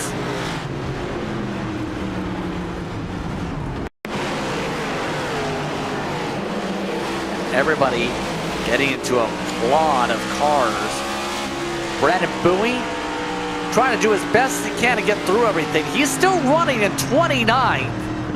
And find the hole. He found it. And some say Cole Trickle, some say Lightning McQueen, even perhaps for Brandon Bowie there. Despite being 29th, still that racer's instinct kicks in, and he's able to miss it in car 51. So he keeps his efforts up, gaining a few spots here and there as guys retire and put their cars behind the wall. He's banking on some more Bristol chaos. That in mind, that puts us back to the caution flag yet again here in Bristol. Have 120 plus laps to work with as they'll extend the caution period a little bit longer as drivers continue to work on their cars. This is a true test I was about to say here, Dawson, and I believe you were about to say for the 97, because he's fixed the damage that was hampering him earlier after some of the early caution flags. He's brought a different look here tonight. The electric yellow now rides in front. Holden looking to try and figure out where to set things up here. Up at the front, he's in the top 10 in points with 2 top 5s this season after all. Again, another guy looking to continue a good start to 2026. And again, knowing that the Impact Sip Designs Chase looms this year rather than a playoff format, to be consistent is to be fast in a format like this. And Kyle Holden has been very fast to start 2026. And he had speed earlier in this race. Before those incidents happened, Kyle Holden had top 5 pace in this race as well, if not even faster than that. We know what the speed Alex Murray has. We know the speed Sean Rogers has. But Kyle Holden, I think, is right there on the doorstep with those two guys where he could potentially swipe away a victory, his first of 2026. It's going to be a great opportunity for some of the drivers in particular to find a way to pounce, and pounce some more. Continue on. Indeed, as we get ready for the restart in Van Louis Stickers restart zone. Under Christian amongst those who peeled down pit road this time by, but it's Holden and Rogers, Nichols and Fitterplace, Murray and Hochschild. Then it's Coffey and Cox, Vincent and Harper amongst the top 10, with Sanchez, Wilson, Treat, and more amongst those towards the front of the field. The Colossus continuing to watch over the field.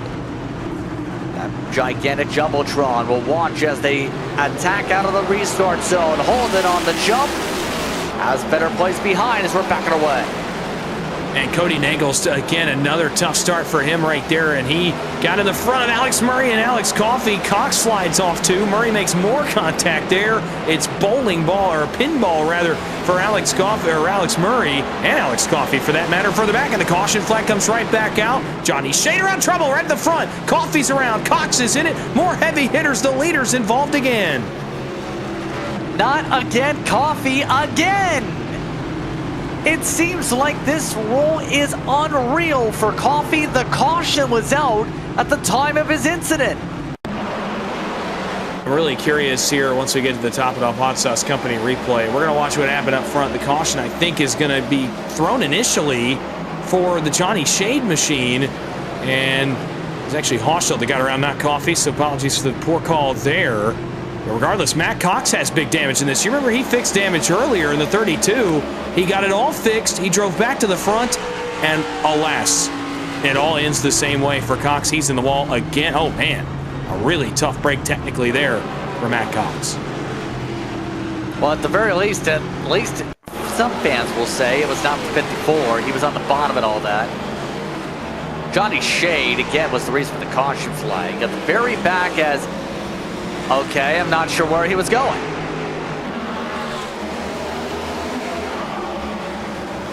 By the time the field comes around here, this is what caused it. Do you think the arrow was taken off the spoiler mid-corner there with how close that was? It could be a combination of things. It could be the rear tires spinning as well. We've seen that happen, especially off that middle groove tonight.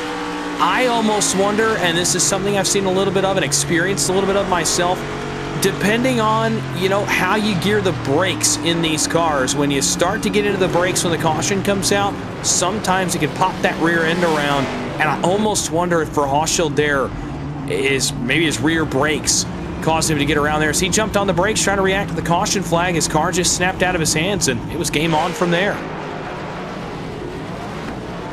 Game on indeed, and that sparked a lot of people down pit road with Murray amongst those picking up damage.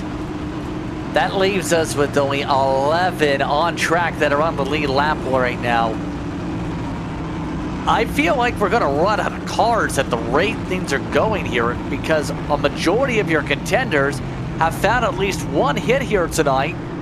Holden just trying to see if he can hold on with the way things are shaping up, but we know how fast the BMP machine of Rogers has been once you give him laps.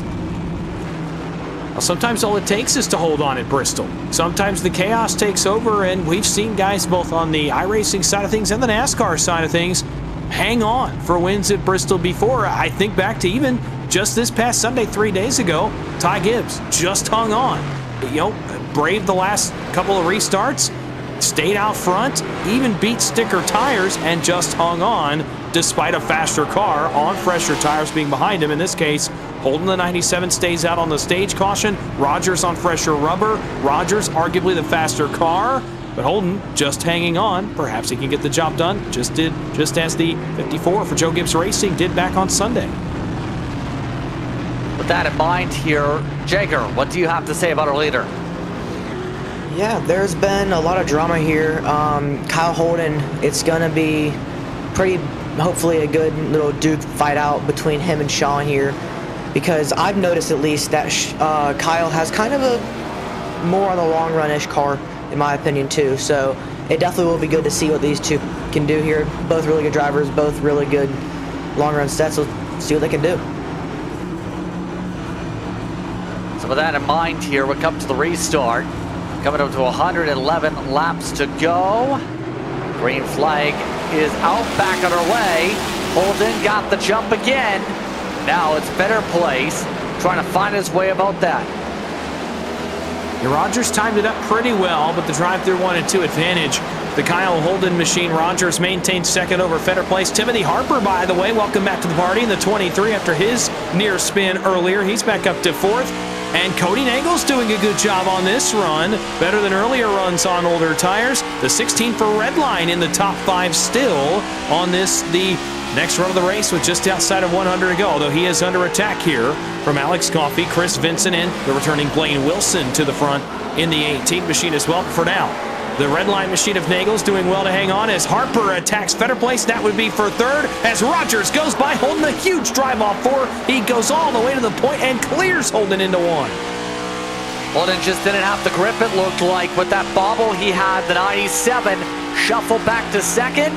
Harper still trying to clear for third. And now it's Rogers looking like one of the favorites to now try and run away. Every time you've given the 44 clean air tonight, he's pulling away with it by a couple seconds. By the way, shout out to Jose Medina. He's in the top 10 on freshies. If it goes green, he is in a good spot here. Medina's had his fair share of bad luck tonight in that 24 car. He's still got a little bit of damage on that Marlboro Toyota, but at Bristol, it doesn't matter. You put a fresh set of tires on, you could go make things happen, and that's exactly what he's doing right now, running back in the 10th position. Meanwhile, back towards the front, Nagel's almost got around Brandon Fetterplace. That would have been for the 4th position. Major props to the 16, that white, teal, and red Chevrolet. First time we really called his name to stay up front. He stayed out a couple times on cautions, but this time the car's actually hanging on inside the top 5. Now, Coffey looked to his inside there. Coffey, we've seen the speed that he has, but Eagles doing a good job repelling that advance for now. Vincent, Wilson, and others trying to make the move. Mark Sanchez into the picture as well. How about that in 9th? Yeah, he made the pass previously on Medina. Now, slowly but surely marching his way up to some of the others. We mentioned Sanchez good season, but the caution flag is out. It's involving the 32. Matt Cox amongst those around. We're under caution. I believe Jim Treat may have grazed him in the left rear, and it helped finish the job in the top of Alfonso's company replay. And that night gone worse for Matt Cox. He just cannot catch a break tonight as Bristol continues to claim victims. Let's see it here, off into the corner. Treat washes up, gets in the left rear of Cox. That's all she wrote. Around goes 32. Man, Barry Sanders and Nigel Christensen involved in the secondary as Christensen jumps on the brakes. Sanders gets into him, and it was on from there for those two as well.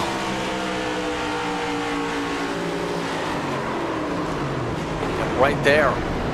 Contact involved with the 88 again. It's just not been working for his sake. And well, on that note, Coffey, Wilson, Moore, looks like a lot of DIG cars, in fact, are going to come down and lead the cars down pit road this time for service. Coming up to 100 laps to go, about 2/3 the way through now. Can anybody find an adjustment to find a way ahead of the 44 here on raw speed, Dawson? I don't see many cars that can. I think Kyle Holden was one I had my eyes on. Clearly, though, Rogers, at least on the jump of that last restart, had a little bit more speed under his hood. Timothy Harper's in that conversation. We've seen the speed that he has in the 23. And then you get into guys that are on pit road right now. Alex Murray was the dominant car the first portion of the race, trying to get back to where he was. We saw him and Rogers go at it. Alex Coffey's in that conversation. But man, the Rogers machine, he nailed it on the setup this week very clearly under that 44 car. And barring some chaos, it's going to take a lot to get around that red, white, and black Chevrolet for BMP. What do you have to say about that, Zach, here? Yeah, just getting off the pit box with the BMP machine of number 44, Sean Rogers. He said his car is in a great spot. He likes where it's at right now. He's going to elect to take the top once we come around in double file. He thinks that's the more dominant side after seeing Alex Murray use that earlier on in the race. And then moving on over to Kyle Holden, who's running solid in P2. We just saw him leading prior to Rogers taking over for him.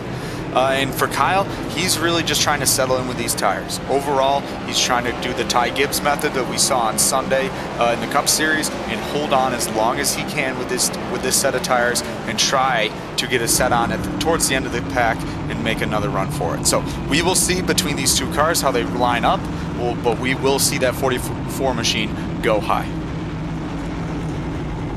You already see the indication with what line he's running, coming up to 98 laps to go. Thank you very much, Zach. As we get prepared to go here, hold it on the inside. Harper in Fetterplace, Nichols in Vincent, Sanchez and Owens. Coffey line up alongside Wilson. Keep in mind, you're first on tires, 9th on back.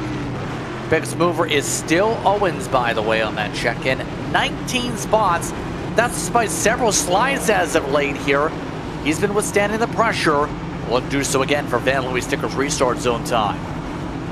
Shows you the speed he has under his race car, that despite spins and adversity, he can make things happen and get back to where he was running before. He's run well all night, back inside the top 7 here. Can he continue his charge back to the front? We will see. Green flag back in the air. Rogers off and running, one of the best restart jumps of the night. 2 car lengths out of the field. Better place over Holden. Chris Vincent, where did the 33 come from? He rockets to 3rd as they work back to turn 3. Vincent on the charge. Fetter places up the track. Apologies for the 33 pop up with the chaos as they continue to chug. that was chaotic to say the least. Vincent, I believe, may have pushed the 34 through the corner. That's why that all caused a little contact and a little bit of chaos. Better play sits, it's all good, we didn't die. Well, it's very true. It could have been a lot worse than it was when I watched Vincent go off the corner. Just as I was finishing talking about Vincent charging to the front, he got a little bit too deep off into the corner and got into the back of Better Place. They maintain 4th and 5th for now, right in front of the Cody Nagels machine I talked about earlier. Rogers' lead this time not quite as great. Only 3 car lengths ahead of Kyle Holden now. The hard-charging Timothy Harper in the red and white 23. A pair of cars that have started to figure something out. They don't have a ton of time to their luxury here. 93 to go to run down Rogers, whose car has only gotten better as the race gets into a longer stage. This race stays green. You have to imagine those guys watching the 44 pull away now a little bit.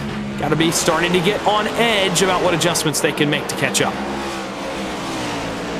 See Harper trying to play the lines. Murray, for his sake, if it wasn't for the speed penalty, it'd be a different situation because he was a rocket to in clean air.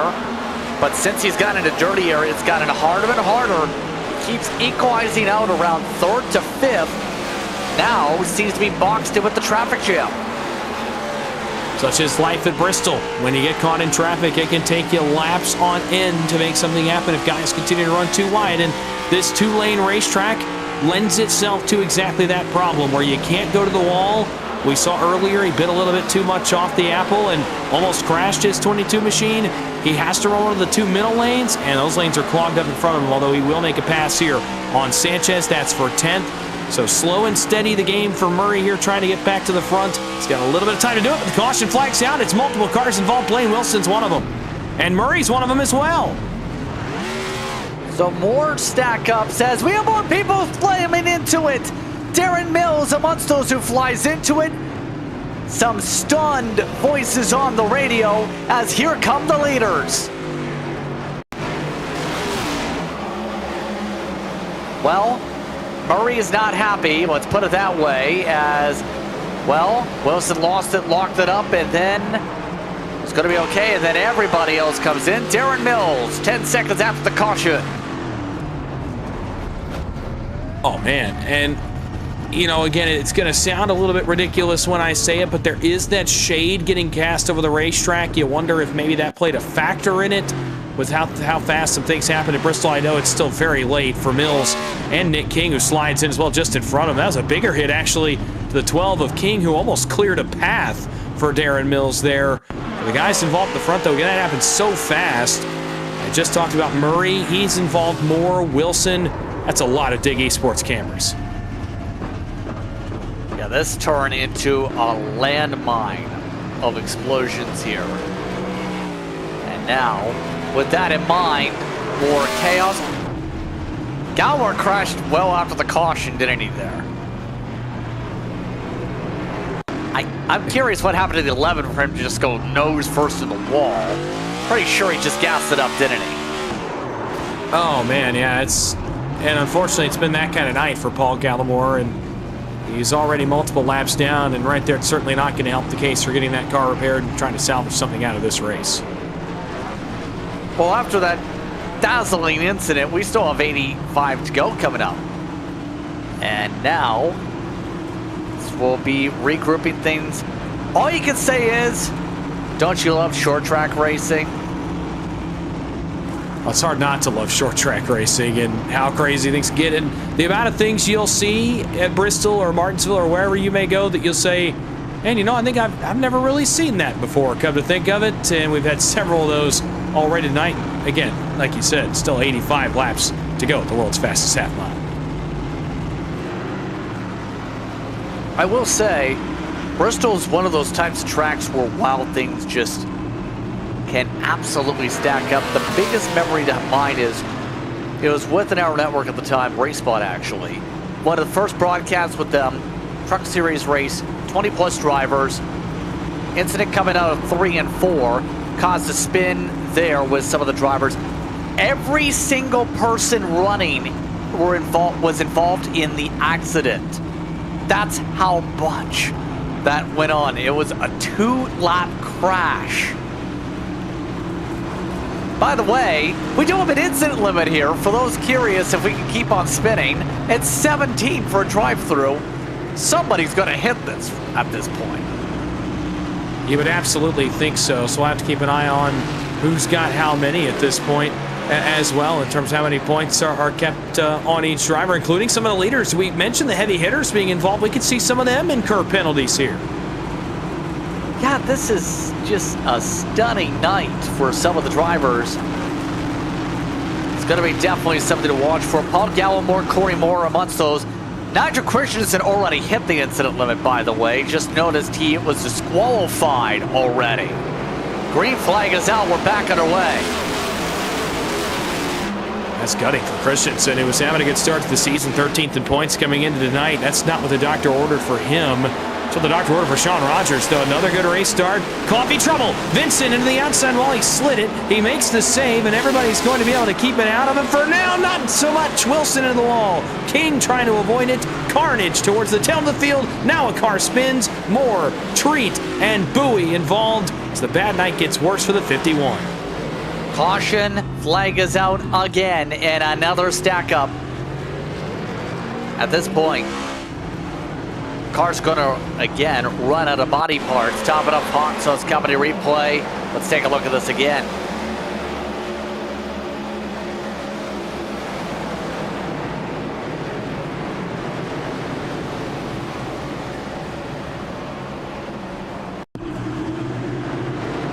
I don't know what else you can say here, Dawson. Another yellow flag situation.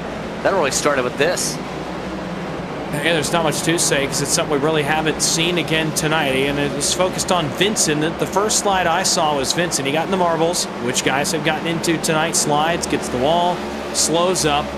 Then it's going to collect Blaine Wilson right there. Moore jumps on the brakes because he sees the stack up starting, and Trevor Osbornoff unfortunately goes right through the back of Corey Moore's machine. And then the wheel hop is actually what keeps Moore from coming back up on the racetrack. And unfortunately comes right back up in front of Jim Treat. And look at this angle right here. Watch the wheel hop for Moore, and nowhere to go for Jim Treat. Brandon Bowie either. Yep, disqualified. That's their second one of the night. Now keep in mind, the drivers can't tell, for obvious reasons, who's got what in incident points at the time. So that is a very important thing to mention, because it's quite simply, as competitors, you don't want to say, oh, that person has 16x, I'm going to make sure they get a penalty. So that's about the competition side, similar to that of how the gauges work in the sim, etc. in that regard. So it's about security on that side. Race admins would be able to see that, though, and they're saying there are a couple admins that are a part of this field. Rogers, though, at this point, he's been amongst those keeping himself out of the trouble. Holden, Fetter Place, Harper, and Coffey. Cody Nagels is in 6th, by the way, Dawson. The Normal Super Speedway racer is slowly finding a way up here with the attrition. Yeah, Nagel's a guy running for the Red Line Racing team and a super speedway racer by trade, and a good one at that, in that he's won about all there is to win on the super speedway side. Trying his hand, though, on these other ovals, was finding that it was a little bit tough to race against the best, the Moonshiners Racing League early in his career. But tonight, an opportunity to change his luck around. He'll restart 7th here. An opportunity to really gain some confidence and kind of have his breakout moment in his start to his tenure here in the GMD Janitorial Cup Series as well. By the way, one of the Davises, Chris Davis, is moving to the field 23 spots. Shane Davis, remember, picked up the win last spring. Everyone up the track this time. Chris Davis is actually in the wall.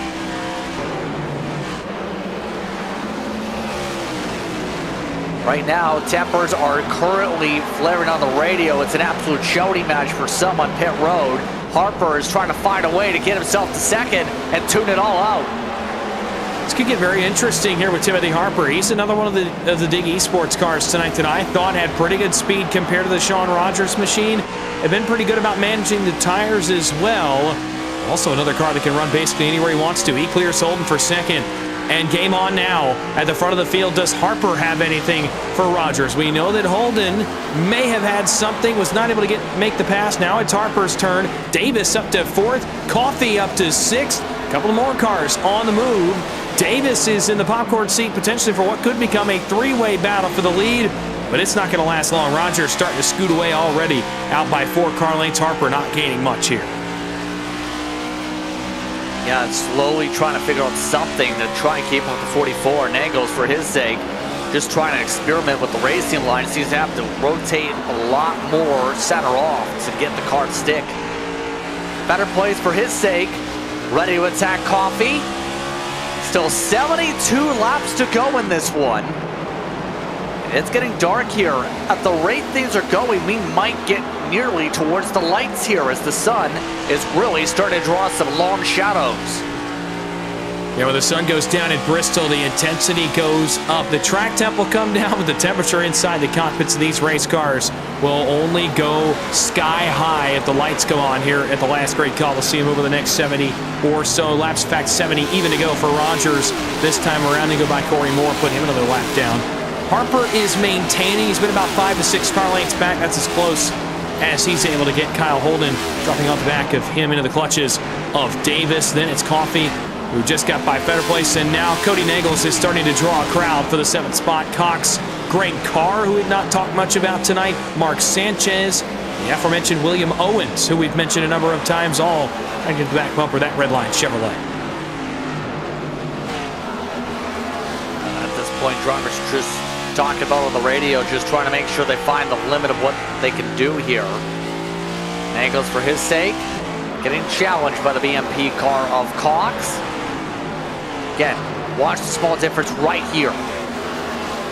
The 16 just, for whatever reason, cannot seem to get the power down as early as some of the others. It also looks like he needs to let the car roll more. That near we got him ran over by Cox. He holds on. Here comes Greg Carr. Yeah, could be a setup thing, could be the way he's driving the racetrack as well in terms of the way he's trying to rotate the corner, where late throttle tends to be the better of the two strategies rather than getting into it too early and the car pushing towards the outside wall, which I think is the problem Nagels is seeing right now. Could be a little bit of both. Up front, this for second. Holden on the inside, Harper on the outside. Looming is Chris Davis. Again, a guy, almost trouble holding into the left rear there of Harper. They keep it together. Harper maintains the spot. Back to Davis, looming again, won Atlanta earlier in the season, back in race number 2, and looming potentially for what would be one of his best finishes since that Atlanta win. Looking for the 3rd spot right now on Holden. Chris Davis on the move in the 87. This is the best speed he's had all night long. Definitely is, especially at the right time for him to go. He's trying to find a way quickly. Outside line, trying to get the run built up. Nothing doing yet. Again, working well with Holden. Not surprised to see them coming up late. All that being said, the caution flag is out, and it's in front of the leaders. Blaine Wilson is around. Caution, caution, once again is out. As the 18 running 20th looped it. Oh, and that's the wall. I was going to say, a tough night gone tougher for Wilson. A number of guys have had pretty tough nights here at Bristol, and once kind of one thing happens, it tends to snowball at a place like this. And right there for Wilson, the rear tire spin on exit may have put the power down too early. Gets around, and well, you want to see the leaders at Bristol, probably not from this perspective though. Yeah, definitely not. Normally, if you're looking this way, someone will meet you and slam into your front end. Instead, he did that job to himself on the inside. Puts us back with a caution flag yet again. 60 to go. Now it becomes a game potentially on when you pull on another set of tires. Some of the drivers, more than 60 laps on their Goodyear Eagles now. It looks like we have a lot of people at least thinking about it. This may be the second last, if not for some, the last time drivers even consider a pit stop here with a restart with under 60 to go. And a couple do not. Alex Coffey, I saw him lay back a little bit to give himself an extra couple seconds to decide. In the end, he decides, no, I'm going to stay on the racetrack and inherit the lead as he did earlier in the race. Matt Cox decided to follow him there. Once he saw Coffey make the move, he said, I can do that too. I'm going to jump out on the racetrack. Mark Sanchez is going to stay out. Chris Vinson also stays out. A pair of those cars coming in behind the Cox and Coffee machines. So 4 cars stay out here. And who better to lead the field back to green? Coffee and Cox know each other well for the 2025 playoffs, and they'll duel again here at Bristol with 60 to go. Colmore about some of the first off the jacks, but had some issues. We'll see who wins the race out pit road this time. 44 keeps it straight. Harper second. Chris Davis gets in front of Holden this time. We're under caution for Bristol. Back in just a moment for the off-axis paint 300. Once more, your precision.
Welcome back, everyone, to Precision Entertainment for tonight's coverage of the off-axis paint 300 of the Moonshiners Racing League. Sprint's Dawson Wise here as we get ready to head down pit road. Zach, you have a hit. Yeah, just walking up and down pit road, I think the biggest question right now is how well are these tires going to do in mid-pack? Can you get through the wrecks? Can you get through the carnage? How hard is it to get around some of these drivers that might be on those older tires? And for the guys up front, how long can you hold on to? That's going to be the question here as we come back green flag with 57 laps to go. Ready to go, coming to 56 precisely now. Green, green, green, we're back on our way, and tire spin Vincent. Vincent trying to hold on, instead got zipped along. Mark Sanchez trying to take away a spot as a result. We also have lap cars that came into pit road that are in front of the leaders also. Bit of a chaotic start, to say the least. Harper trying to be the first to get through on tires, bumper to bumper with the traffic in front of them. And he's trying through the center, comes Harper 3 wide for the first time at Bristol. Harper through the middle, throws Vincent to the outside wall. He's going to get Sanchez as well. He uses a toy, but now he's in the wall. Harper gets the fence, trying to make the pass on Sanchez. May have incurred some damage, and Rogers goes on by in the 44. Harper going backwards. He's got clear damage on the right front of that 23 for Dig eSports. Rogers now maybe home free to go chase down the leaders. Absolutely decimated as a result of the right front. Race lead is on, though, with the drivers who stayed out here. Cox has slightly fresher tires than Coffee. Can he make the most of them? He has not led tonight, by the way. 40 laps led for Coffee, 102 for Rogers, 83 for Murray, among some of your highest on the night. Now, can the 32 get this rotation done before Rogers gets there in a moment? Rematch of the 2025 championship battle comes to light once again in Thunder Valley, and what better way to do it than with 50 to go with the win on the line. Rogers is closing in. It's not going to be long before the 44 gets there. His BMP teammate knows it. He knows he has to make this pass quickly. Coffee doing everything in his power to defend, but in doing so is bringing Sean Rogers to the party. And with the 44 coming in quickly, now getting there is one thing, but knowing these two at the front, passing them is another. Where will Rogers decide to go? Does he dare go 3 wide? Does he try to pick one of the two to try to support? Or does he go here when he gets there? He's within 2 car lanes. Don't count out, by the way, Kyle Holden, who's 4th. And in trouble! Cox turns Coffee right in front of Rogers. Rogers gets hit by Holden. Harper hits his teammate. It's carnage on the front stretch. Now you can say the quote, "Not again, Coffee." Another incident while battling for the lead. This is now what, 4 or 5 races straight? This is unreal for Coffee. Yeah, this time no false call about it. This one was definitely the 54, and contact between the two leaders. Cox about a lane off the bottom. Gets into Coffey's left rear. Rogers may have gotten some damage out of this. Harper definitely did in the 23. A big hit there. Curious to see the 44's condition after that, though, as he's in this one as well. Yeah, let's see what happens here. Wow is what you can say. We've already extended the caution. See right there, Rogers does take a heavy hit to the rear from Kyle Holden. Holden's front end is destroyed.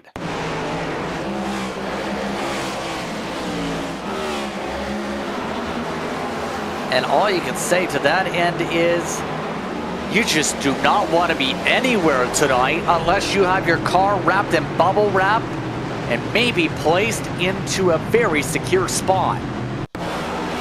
Nowhere safe. Usually we say the front of the field is safe, but Bristol takes no prisoners. Bristol does not care where you're on in the running order. It's going to strike nonetheless, and right there it strikes in the battle for the lead. Inside of 50 to go, and incurs some damage on other cars again. Rogers stays out here as we get one more look at it with Coffey going around the bumper of Cox. Sean Rogers stays out here, but he and Kyle Holden, the damage is worse than I initially thought on both of those cars. That is pretty significant rear and front end damage respectfully on both of those cars, and I'm curious to see how it affects the speed under the hood of both of them as well with just 45 to go. This is not great for them whatsoever here, and with that being said in this situation, not fun conversations, the note I think we're getting here, Zach. Yeah, just going through the pit stalls, talking to some of the crew chiefs, and a lot of guys complaining about not getting on the brakes soon enough tonight in terms of you see a wreck coming out of turn 4 or turn 2 and you're still not on the brakes yet. And I think that's the frustration boiling over for a guy like Sean Rogers, right? Kyle Holden come out of nowhere. He unfortunately could not back it down enough. He gets some damage, and for Rogers, he's staying on the racetrack. So he's going to try to make it work, and we'll see what happens here. Well, all you can say is coming to 44 laps to go. Who's going to survive now to take the checker flag? It's been a survival type of day. Chris Davis is still up here, by the way, in the 4th spot among some of the drivers and storylines. Sanchez, also amongst the storylines, is in 6th still. And guess what? With the older tires, we'll see how well he's able to hold on here as we get ready for the restart. Matthews, your second biggest mover, by the way, he's up to 7th. Yeah, you talk about Davis and Shane Davis winning here last spring. Davis trying to complete a back-to-back for the Davises anyway. And I still would bet on Sean Rogers, but again, the damage on those two cars at the front, the 44 and the 97, is going to be really curious to me as to how this race finishes for both of them. Coming up to the Van Louis Stickers restart zone again. Green flag is out. No tire spin this time from anybody. And it looks like the 32 able to clear. Already, Davis going for 2nd though. Looking for the power down. He's got one of the cleanest cars left on the racetrack. And there goes the downforce. Rogers slides up the track. That's not a surprise with his damage in the rear. Now he's forced 3 wide and pushed back even further. You can tell that car is definitely hurt. Now he's going to cross over here on Cody Nagels, and we'll see. Was it just a blip for the 44? Was it a long-term problem underneath that race car? Completes the pass on Nagels. That's for 6th, but now considerable work to be done. Oh, trouble. Nagels gets turned. Off the bumper of Harper goes to 16. He's going to collect Cornette. Blake Hochschild's in it, and the track's blocked again. Parking lot time again. Caution flag is out again. Oh boy. These drivers continuing to not make friends tonight. Let's see what happened this time. Well, that was loose in the middle of the corner on entry. And similar to what we've seen really all night. Guys loose in the middle of the corner. I thought for sure it was contact from Harper. We're seeing now just a loose condition for Cody Nagels. We talked about his rotation earlier in the race. Right there, it over-rotates for him. Right in front of Harper. Here's Cornette's view. Nowhere for him to go. As he slides into this. Further back, you see more cars come into it as well. Even more contact made really late in this incident again.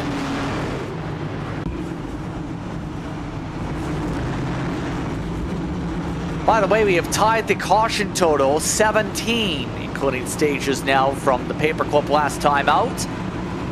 On the bright side, we go to Kansas next week. So people will be able to make some friends with long runs here. It's going to be an interesting race. We go to Kansas. 200 laps is the distance expected, Dawson.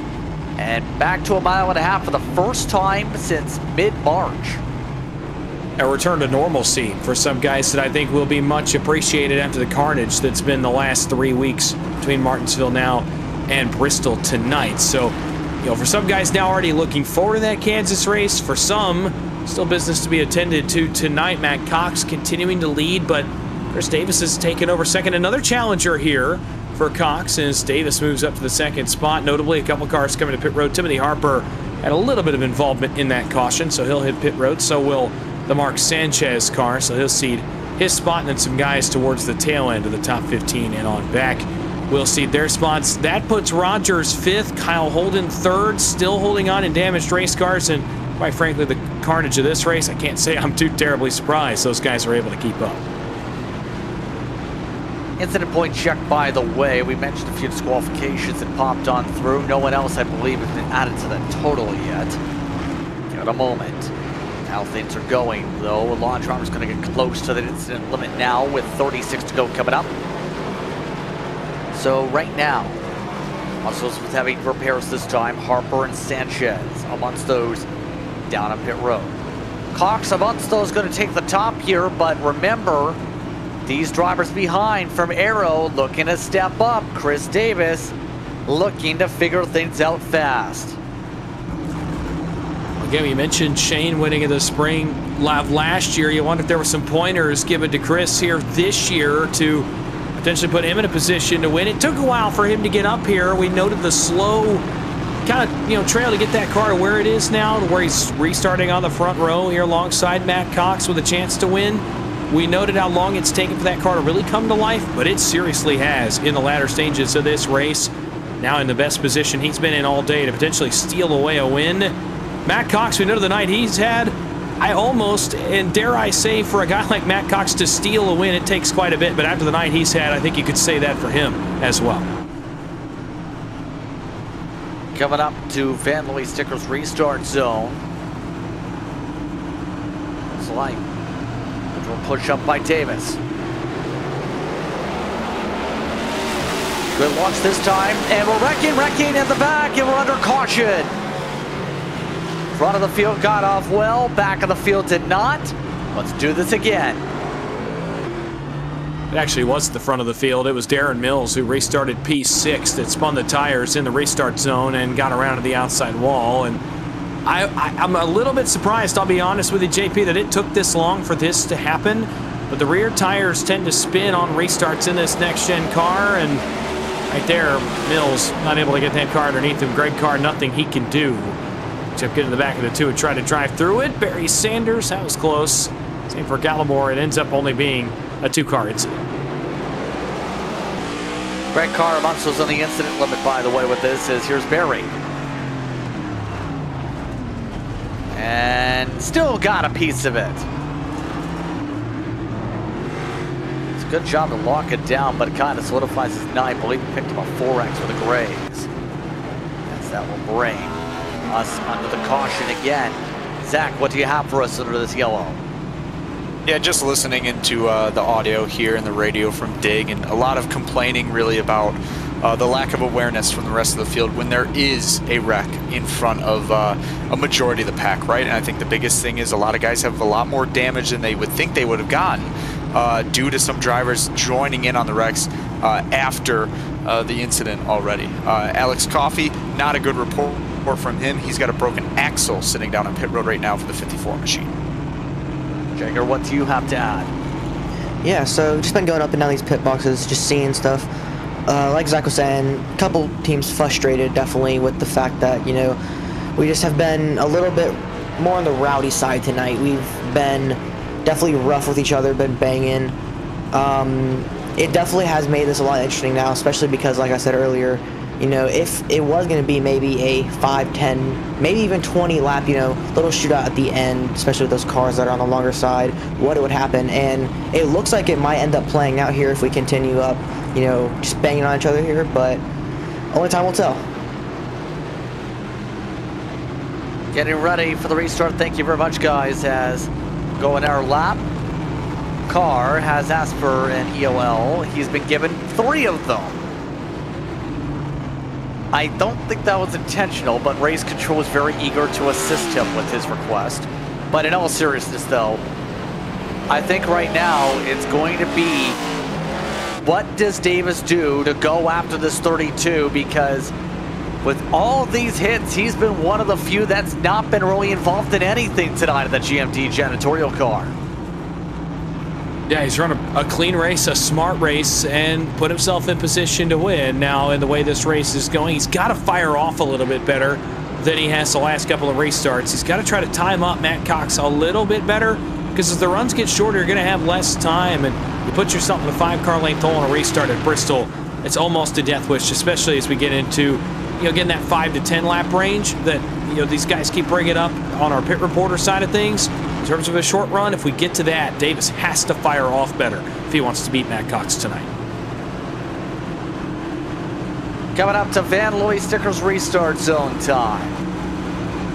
Let's find out how this plays out here with Cox leading 18 laps now ever since the caution started stacking up and with one of the earlier incidents. Here we go. Restart is on. Davis got a decent jump, but a good one from behind from Holden. Look at that. Right now, Holden trying to figure out a way to get the car to plant. It does not. There goes Davis up to second.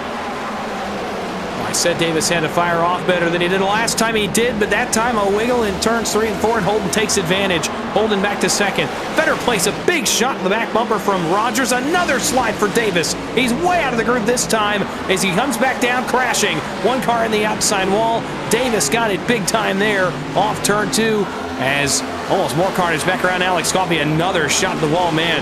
Davis, that went off the cliff quickly. Vincent, amongst those, I believe we've had William Owens hit the incident limit for the penalty side at the very least. He's had to come down pit road also under green. That being said, we have a crash. Fetter places around, and Sean Rogers is in it. Rogers down the track. Dodgeball for Sanders and company. Rogers takes responsibility as we're under caution again, coming to 25 laps to go. Oh, man, it's got to be frustrating for Rogers there right as he got back into the picture to try to win this race. One of the fastest cars in the field now has more damage on his car than he already had. Let's go back and take a look. This was up around Brandon Fetter place. These two were actually in mid-battle for position when this incident occurs. Over here in turn 1 is actually contact from Rogers to Fetter place. He pins the 34 to the outside wall and gets collected himself. Somehow, the rest of the leaders don't get involved in that. Yeah, somehow, some way. Let's take a look at Harper in terms of his clawback here. See, had a fair gap to the rest of the field as they all crashed in front. Good dodge. Coffey able to lock it down also. I was actually going to point out the braking job there from Alex Coffey did not collect both he and his Dig eSports teammate Timothy Harper in that incident. So a pair of those cars almost get involved. Watch this close call for Coffey as they rolled through turn 1. Harper on the brakes. Coffey's got to hit him quickly. Somehow keeps both those cars out of the calamity. And as a result, another yellow flag here with the top off hot sauce coming to replay. Top off hot sauce getting a lot of action here tonight, especially with it being Bristol, baby. With that in mind, remember, shout out to them in terms of what you can get when it comes to top off hot sauce. After all, if you use the code MRL15, you can save 50% off your entire order at topoffsauce.com. Coming to 22 laps to go, by the way. Cox, Holden, Matthews now your top 3. Rogers taking heavy repairs right now as we go, though, and you can see Just waiting to see what the black box tells him on the repair situation. A lot more rear end damage. That's the worst feeling as a driver, too, is sitting there knowing that there's nothing else that you can do. And after an incident, he's rolling away now. So obviously not too much extensive repair on board that 44 machine, but nonetheless some more damage. So you're curious how that'll affect the performance of that race car as well. He already had some rear end damage that I think messed with the downforce. Certainly now that car is not going to be the rocket ship that was a little bit ago. About Aaron Matthews, though, plus 27 for him, up to third position. We noted the up and down night he's had, but sometimes at Bristol, it's better to be lucky than good, and that's what Aaron Matthews has been here late. He's been put in a position to have a really good run. Yeah, by the way, in all of this, Johnny Shea looks like his car's gone for the paperclip and then tried to get more damage built up again here at Bristol. It's in ninth. Don't look now, but with how many cars might be in trouble here with incidents, there's an opportunity here. Same for Warnoth as well in the 11th spot. We are down to 14 on the lead lap with Davis. Amongst those, this caution, who did come down for more repairs. We'll find out who's going to be able to charge through the pack with 20 to go from Bristol. Up to the Van Louis Stickers restart zone. Holden still holding firm despite the race car size dent on the nose. Pace car off. Driver's ready. Green in hand. Back on her way. And a weeble wobble for Holden. But Matthews not able to force it alongside of the all-boat sheet metal car. Here comes the run for Harper for third. I'm really curious about Timothy Harper's car now in the 23, possibly the cleanest of the leaders here up at the front of the field. Mark Sanchez working on Vincent. That's for P5. I want the run for both of those cars, really, but Sanchez, we've noted him a couple of times tonight. He breaks inside the top 5 for one of the first times tonight. Harper on the attack to the outside. Can he get anything going up there? The answer, no, sir, as Holden gets a nice drive off the bottom side of turn 4 right there. Cox watches it all happen in his mirror. 6 car lanes clear with 18 to go. Cox starts to set sail. He looks to try and capitalize on all the chaos tonight. Sanchez with his mark now moves himself in the top 4. Sanchez continuing what's been an unbelievable start to his campaign. Now plugging his way, remember 20 at the points. Side by side for second as well, Harper. He looks to try and take advantage of the wound 97. He's also wounded though on the right front, and you can see that still hurting him in the corner. Tell you what, Mark Sanchez is working into this battle. He may very well have a chance to pick off not one, but both of these cars with only 15 to go. As Cox scoots away for the lead, Sanchez is not out of the conversation to potentially get a runner-up finish tonight at Bristol, which would be his best run so far this year. What's been a good start to 2026. This would be the doctor ordered. Don't look now. He does not have the laps to get to the lead. Rogers is 5th. All of a sudden, Sean Rogers is back inside the top 5 somehow, some way. Got a lot of damage repairs done, not all of them though. He's gonna run out of time if this does not get an air caution though. He needs cautions. All of this as well, you see the gap. Rogers last time by, 15.3. He is running quicker than the leader by a few hundredths. It's gonna require a massive miracle though, with 12 laps to get to the front, with Cox building up a buffer of almost a second. He's just not going to have time to get there. He's running good lap times right now between the remaining damage on the car and the amount of time that he does not have. He's just not going to get back to Matt Cox in time. Now he'll salvage a nice finish if this race stays green. He's hoping, though, that Bristol Chaos strikes one more time. Oh, and some contact. Matthews now with the wall. Nearly went across Vincent's nose and a couple others as well. That box is in. Davis was amongst those up there. Better place also. 10 laps to go. Look at Chris Davis trying to find his way back again after his pit stop. He's charging, as by the way, the 2 has been moved to pit road due to technical issues. Darren Mills, who is multiple laps down, forced down pit road late as we look at the battle for second. Again, Harper not going to have time to get there either if he's able to complete the pass on Kyle Holden, but Holden proving to be a tough customer for him for that second spot. This is exactly what Matt Cox wants to see. Now, I will say those two cars behind him running a little bit better times now than he is, but you have to wonder with the amount of time that's left in this race, is Cox managing his equipment? Only 7 more circuits around to complete what would be a crazy comeback. Mark Sanchez, he's driving the wheels off this car, JP. He wants this second place finish really bad. He almost got sideways there a couple of corners to go.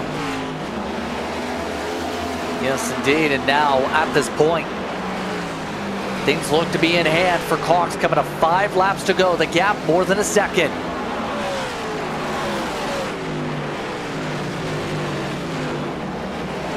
At this point, some of the others just trying to figure out what points they can get here. Murray, what could have been for him, leading laps early, spiraled after his penalty. Right now, trying to battle it with the teammate. In fact, this is for 12 to end off his race with less than 5 to go. Cox, though, he had to scrap and plug his way up, even with the incidents throughout the night. Now, he is 3 laps away from victory. You could just never count out the Chicago Bears Chevrolet in any race, in any situation. This guy's inevitable sometimes, and it felt like at times tonight he was going to get back to the front. It was a matter of time as to when. He's just a couple circuits away from what would be a huge win for him here early in 2026 to really kick off what he hopes to be a championship season. What a time, what a race. Coming up to the 1 to go mark this time through. Cox had to fight all night to get to this position. He'll take the 1 to go, brought to you by Lee Gitney. Cox, so far, yet to get to victory lane. It's been an up and down season. Only 1 time in the top 5 before tonight. That changes. Checker flag, the off-axis paint 300 goes to Matt Cox. What more can you say? Again, he needed that first one. We know what he did in 2025. The winningest driver in the series was not able to capture the championship and got a rough start this year. We knew he would turn it on. It was just a matter of time. He does so tonight, conquering the last great Coliseum. Gets himself the victory. I know there's going to be some talking about that battle for the race lead with him and Coffey. But in the end, celebration is on for car 32, his first win 2026. That said, gonna get himself another win at the track. It's his second straight at Bristol.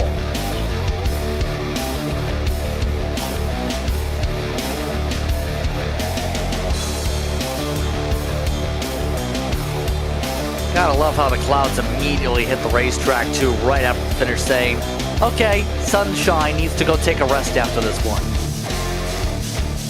Let's take a break. Watching coverage of the Moonshiners Racing League. More coming up after this.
Welcome back to tonight's coverage of the GMD Janitorial Cup Series as we work our way through post-race. The MRL's off-axis paint 300 sees Matt Cox go to victory lane over Kyle Holden and Timothy Harper. Those drivers in a few moments. Mark Sanchez finished in 4th with Sean Rogers amongst the top 5. Better place in 6th. Chris Davis in front of Vincent Nagels, as well as Matthews, your top 10.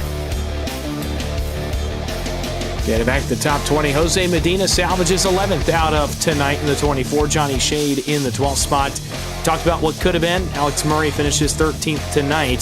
Trevor Osmanoff in 14th. A respectable run for him. William Owens had more speed than the 15th place finishing position. Unfortunately, finishes the first car 1 lap down.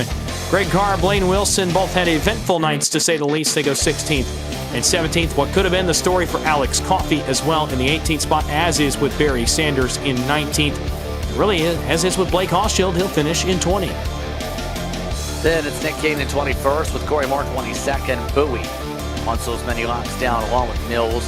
Bowie at least ran to 23rd. Mills and Cornette. Gallimore finished 46 laps down after his incidents. Tree, Christensen, Bowen, and Carmichael at the top 30 tonight.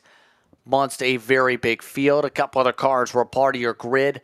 Those included Garcia, Mackin for the R2 entries, and Zach Case just so happened to try and steal a car. Unfortunately, got stopped when he went to try and get on the racetrack and was working on pit road. With that in mind, we'll go 3-2-1 tonight. Jager Finley standing by with Timothy Harper as he looks to celebrate a podium. Welcome. Hello.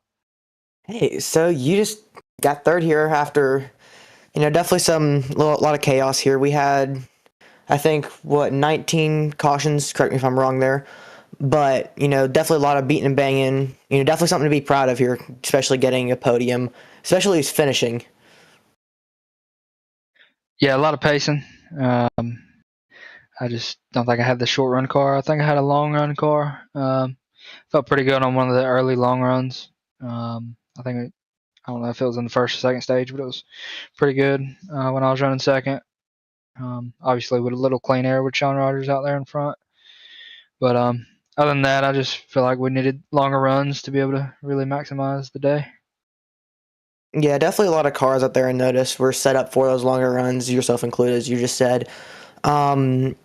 It definitely did suck. It looked like those longer runs were going to be coming into play, and cars like yourself that had the longer run focus setups were going to be pretty dominant here. It's kind of disappointing that didn't happen. Unfortunately, we did end up having a lot of cautions. But what are some key takeaways here, things you're looking forward to next week? Top 3. That's a big one. Hopefully it'll get us up in the points some more. We've had to come from a long way back at the points. But we've made it back in the top 10, so hopefully we can keep going forward and try to catch Bowie. I don't know if we can, but we're going to try to. But yeah, we're fast, and hopefully we can be fast at Kansas next week. Nice. All right. Well, best of luck to you. Good job. All right, appreciate it. I want to say thanks to Dig eSports and Precision and Alex Murray for building the sets, and everybody that practices over there and works hard during the week to get us where we need to be. Once again, Timothy Harper coming away in third spot tonight. Zach Case, meanwhile, catch up with the driver that is able to hold on and survive the 97. It's with Zach. Yeah, thanks, Justin. Kyle, great race from you, finishing P2 tonight, starting off 7th. How'd you get that 97 machine up there in the top 3? It was pretty difficult, pretty rough. We had quite a rough start to the race there after, I think it was the second stage we got into Tim on accident, or it might have been right before the second stage, caused ourselves a caution there. Got ourselves stuck a couple laps down, got ourselves back on the lead lap. Just kind of try to keep it clean as best I could, and then when I got up to the front, it just, all those cautions kept coming out, so we kept cycling through the positions, hoping that we would get, a caution to put us in the right position. We had one, and then we had another one put us in a bad spot in P2 for the restart, but luckily Matt gave us the outside there to try to keep our position best we could. But I think it was an overall decent race, but there was a ton of cautions, so a lot of reviews for the admins to do.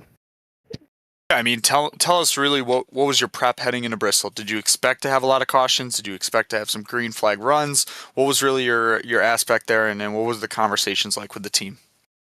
Yeah, no, I was expecting cautions definitely to start, but I figured it would have started with cautions and then kind of ended with a little bit of some green flag runs, but we didn't really get too many of those in. Unfortunately, we had a good car on the long run. On the short run, it was a bit of a mess to handle, but we were able to hold on to it and get through the first 10-15 laps to get our tires up to temp.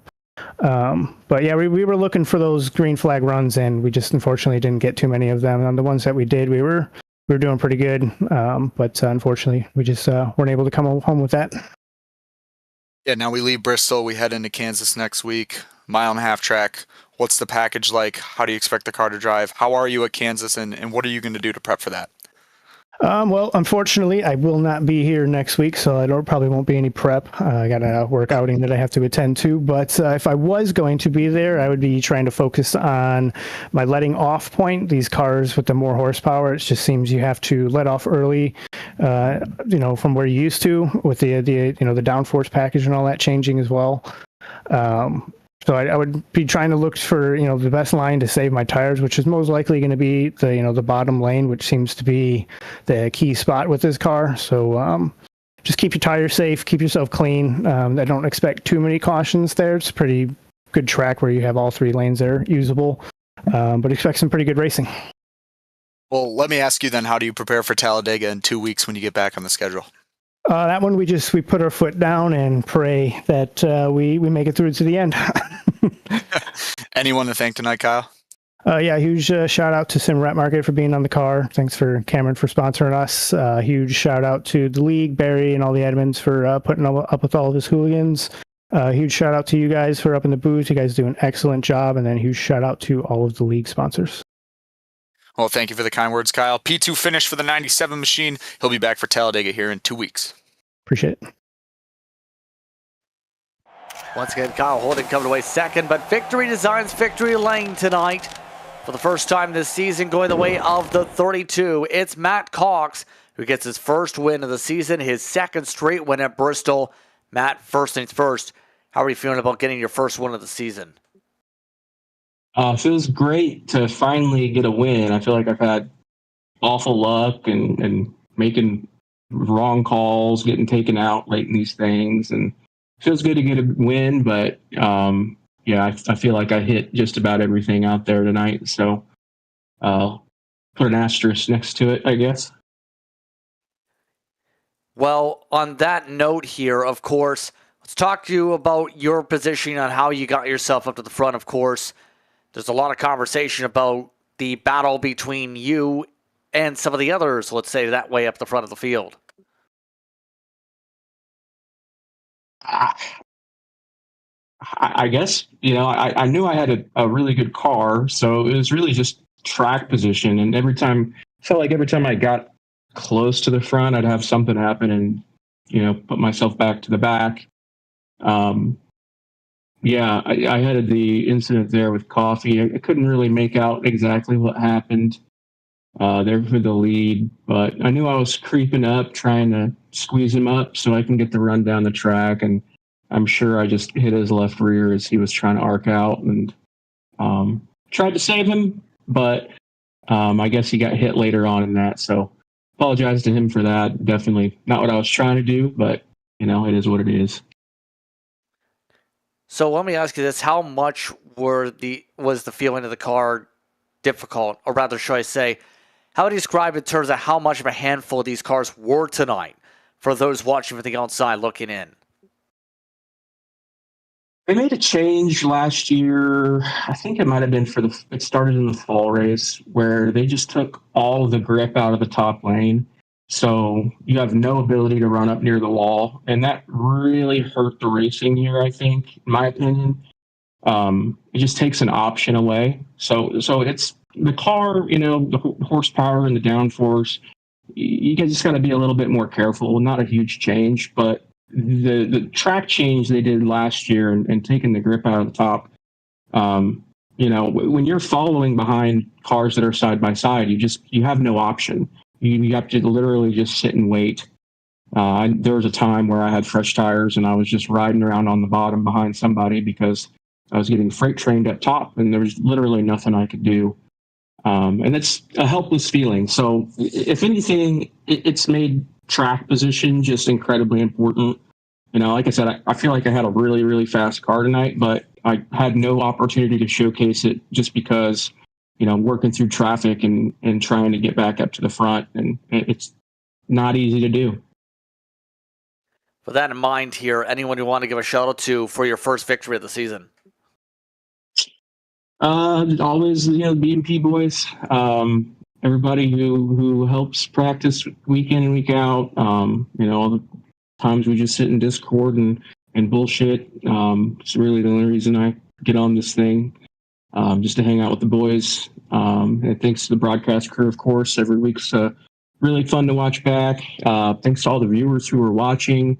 Appreciate all your guys' support, everybody who pays attention to this league. So, and obviously thanks to all the members who race with us every week. So, Congratulations on the win tonight, Matt. all right. Thanks, guys. Have a good one. Matt Cox gets the job done to get to Victory Design's victory lane here tonight, here in the MRL.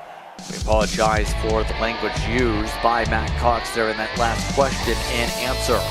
That in mind, we're going to Kansas next time out. That'll be next Wednesday, April the 22nd. 8 p.m. start time as we go racing for 1.5 miles and find out who's able to keep it smooth there. Be sure to tune in on Precision. On that note here tonight, as we jump back to the broadcast booth, Dawson, your thoughts on tonight, as in the end, it was definitely an attrition-filled race, and it definitely had its moments, to say the very least, but in the end, Cox is the one who's the one standing at the top.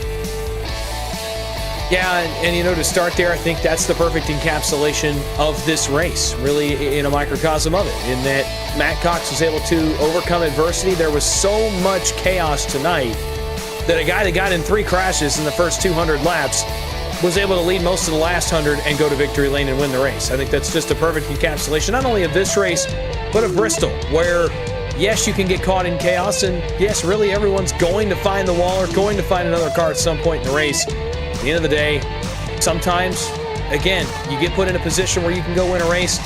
And one of the best in the business, Matt Cox, you knew he wasn't going to pass that opportunity up. Yes, this race was chaotic. I know a lot of guys want to get away from the short tracks now, get back to what I call the return to normalcy, if you will, the 1.5 mile cookie cutter next week. And, as we leave Bristol now, some tempers have flared, some fenders have flared.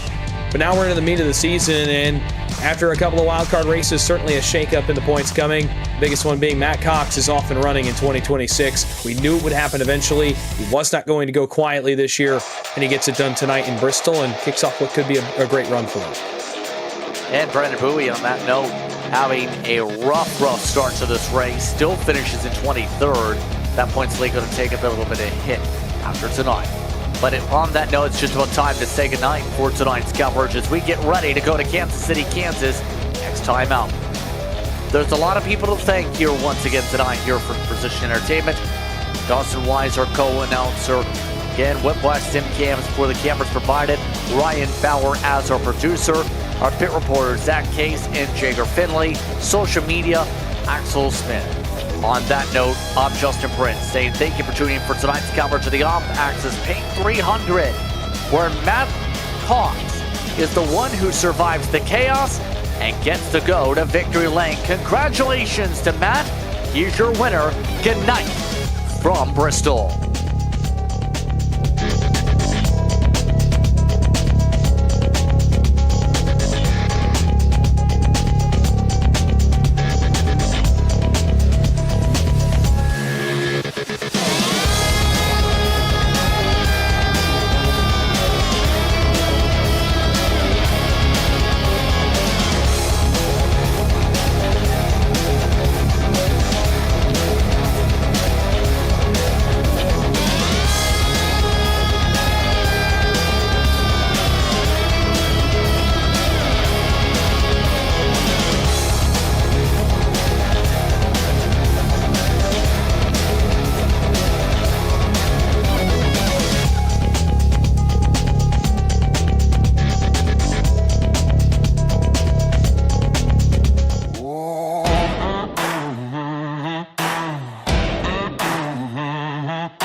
Wide-knuckle grip in the neon light, trading pain in the heart of the fight. Shifting gears till the edge feels right. Start 'em up, hear the engines cry. Let the thunder roll, leave no doubt. All or nothing when the checkers come out. Doors beating doors in an all-out fight. This is a Moonshiners Wednesday night. Wednesday night! Legends born in the heat of the fight. Trading pain under stadium lights. Racing roots run deep here. We're racing on a Moonshiners Wednesday night.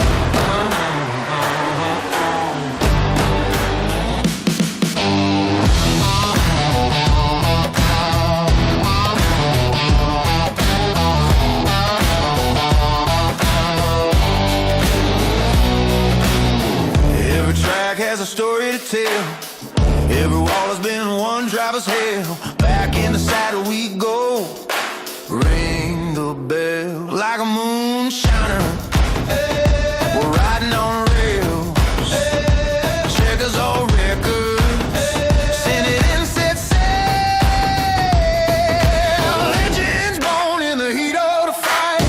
Trading pain under stadium lights. Racing roots run deep here. We're racing on a Moonshiners Wednesday night.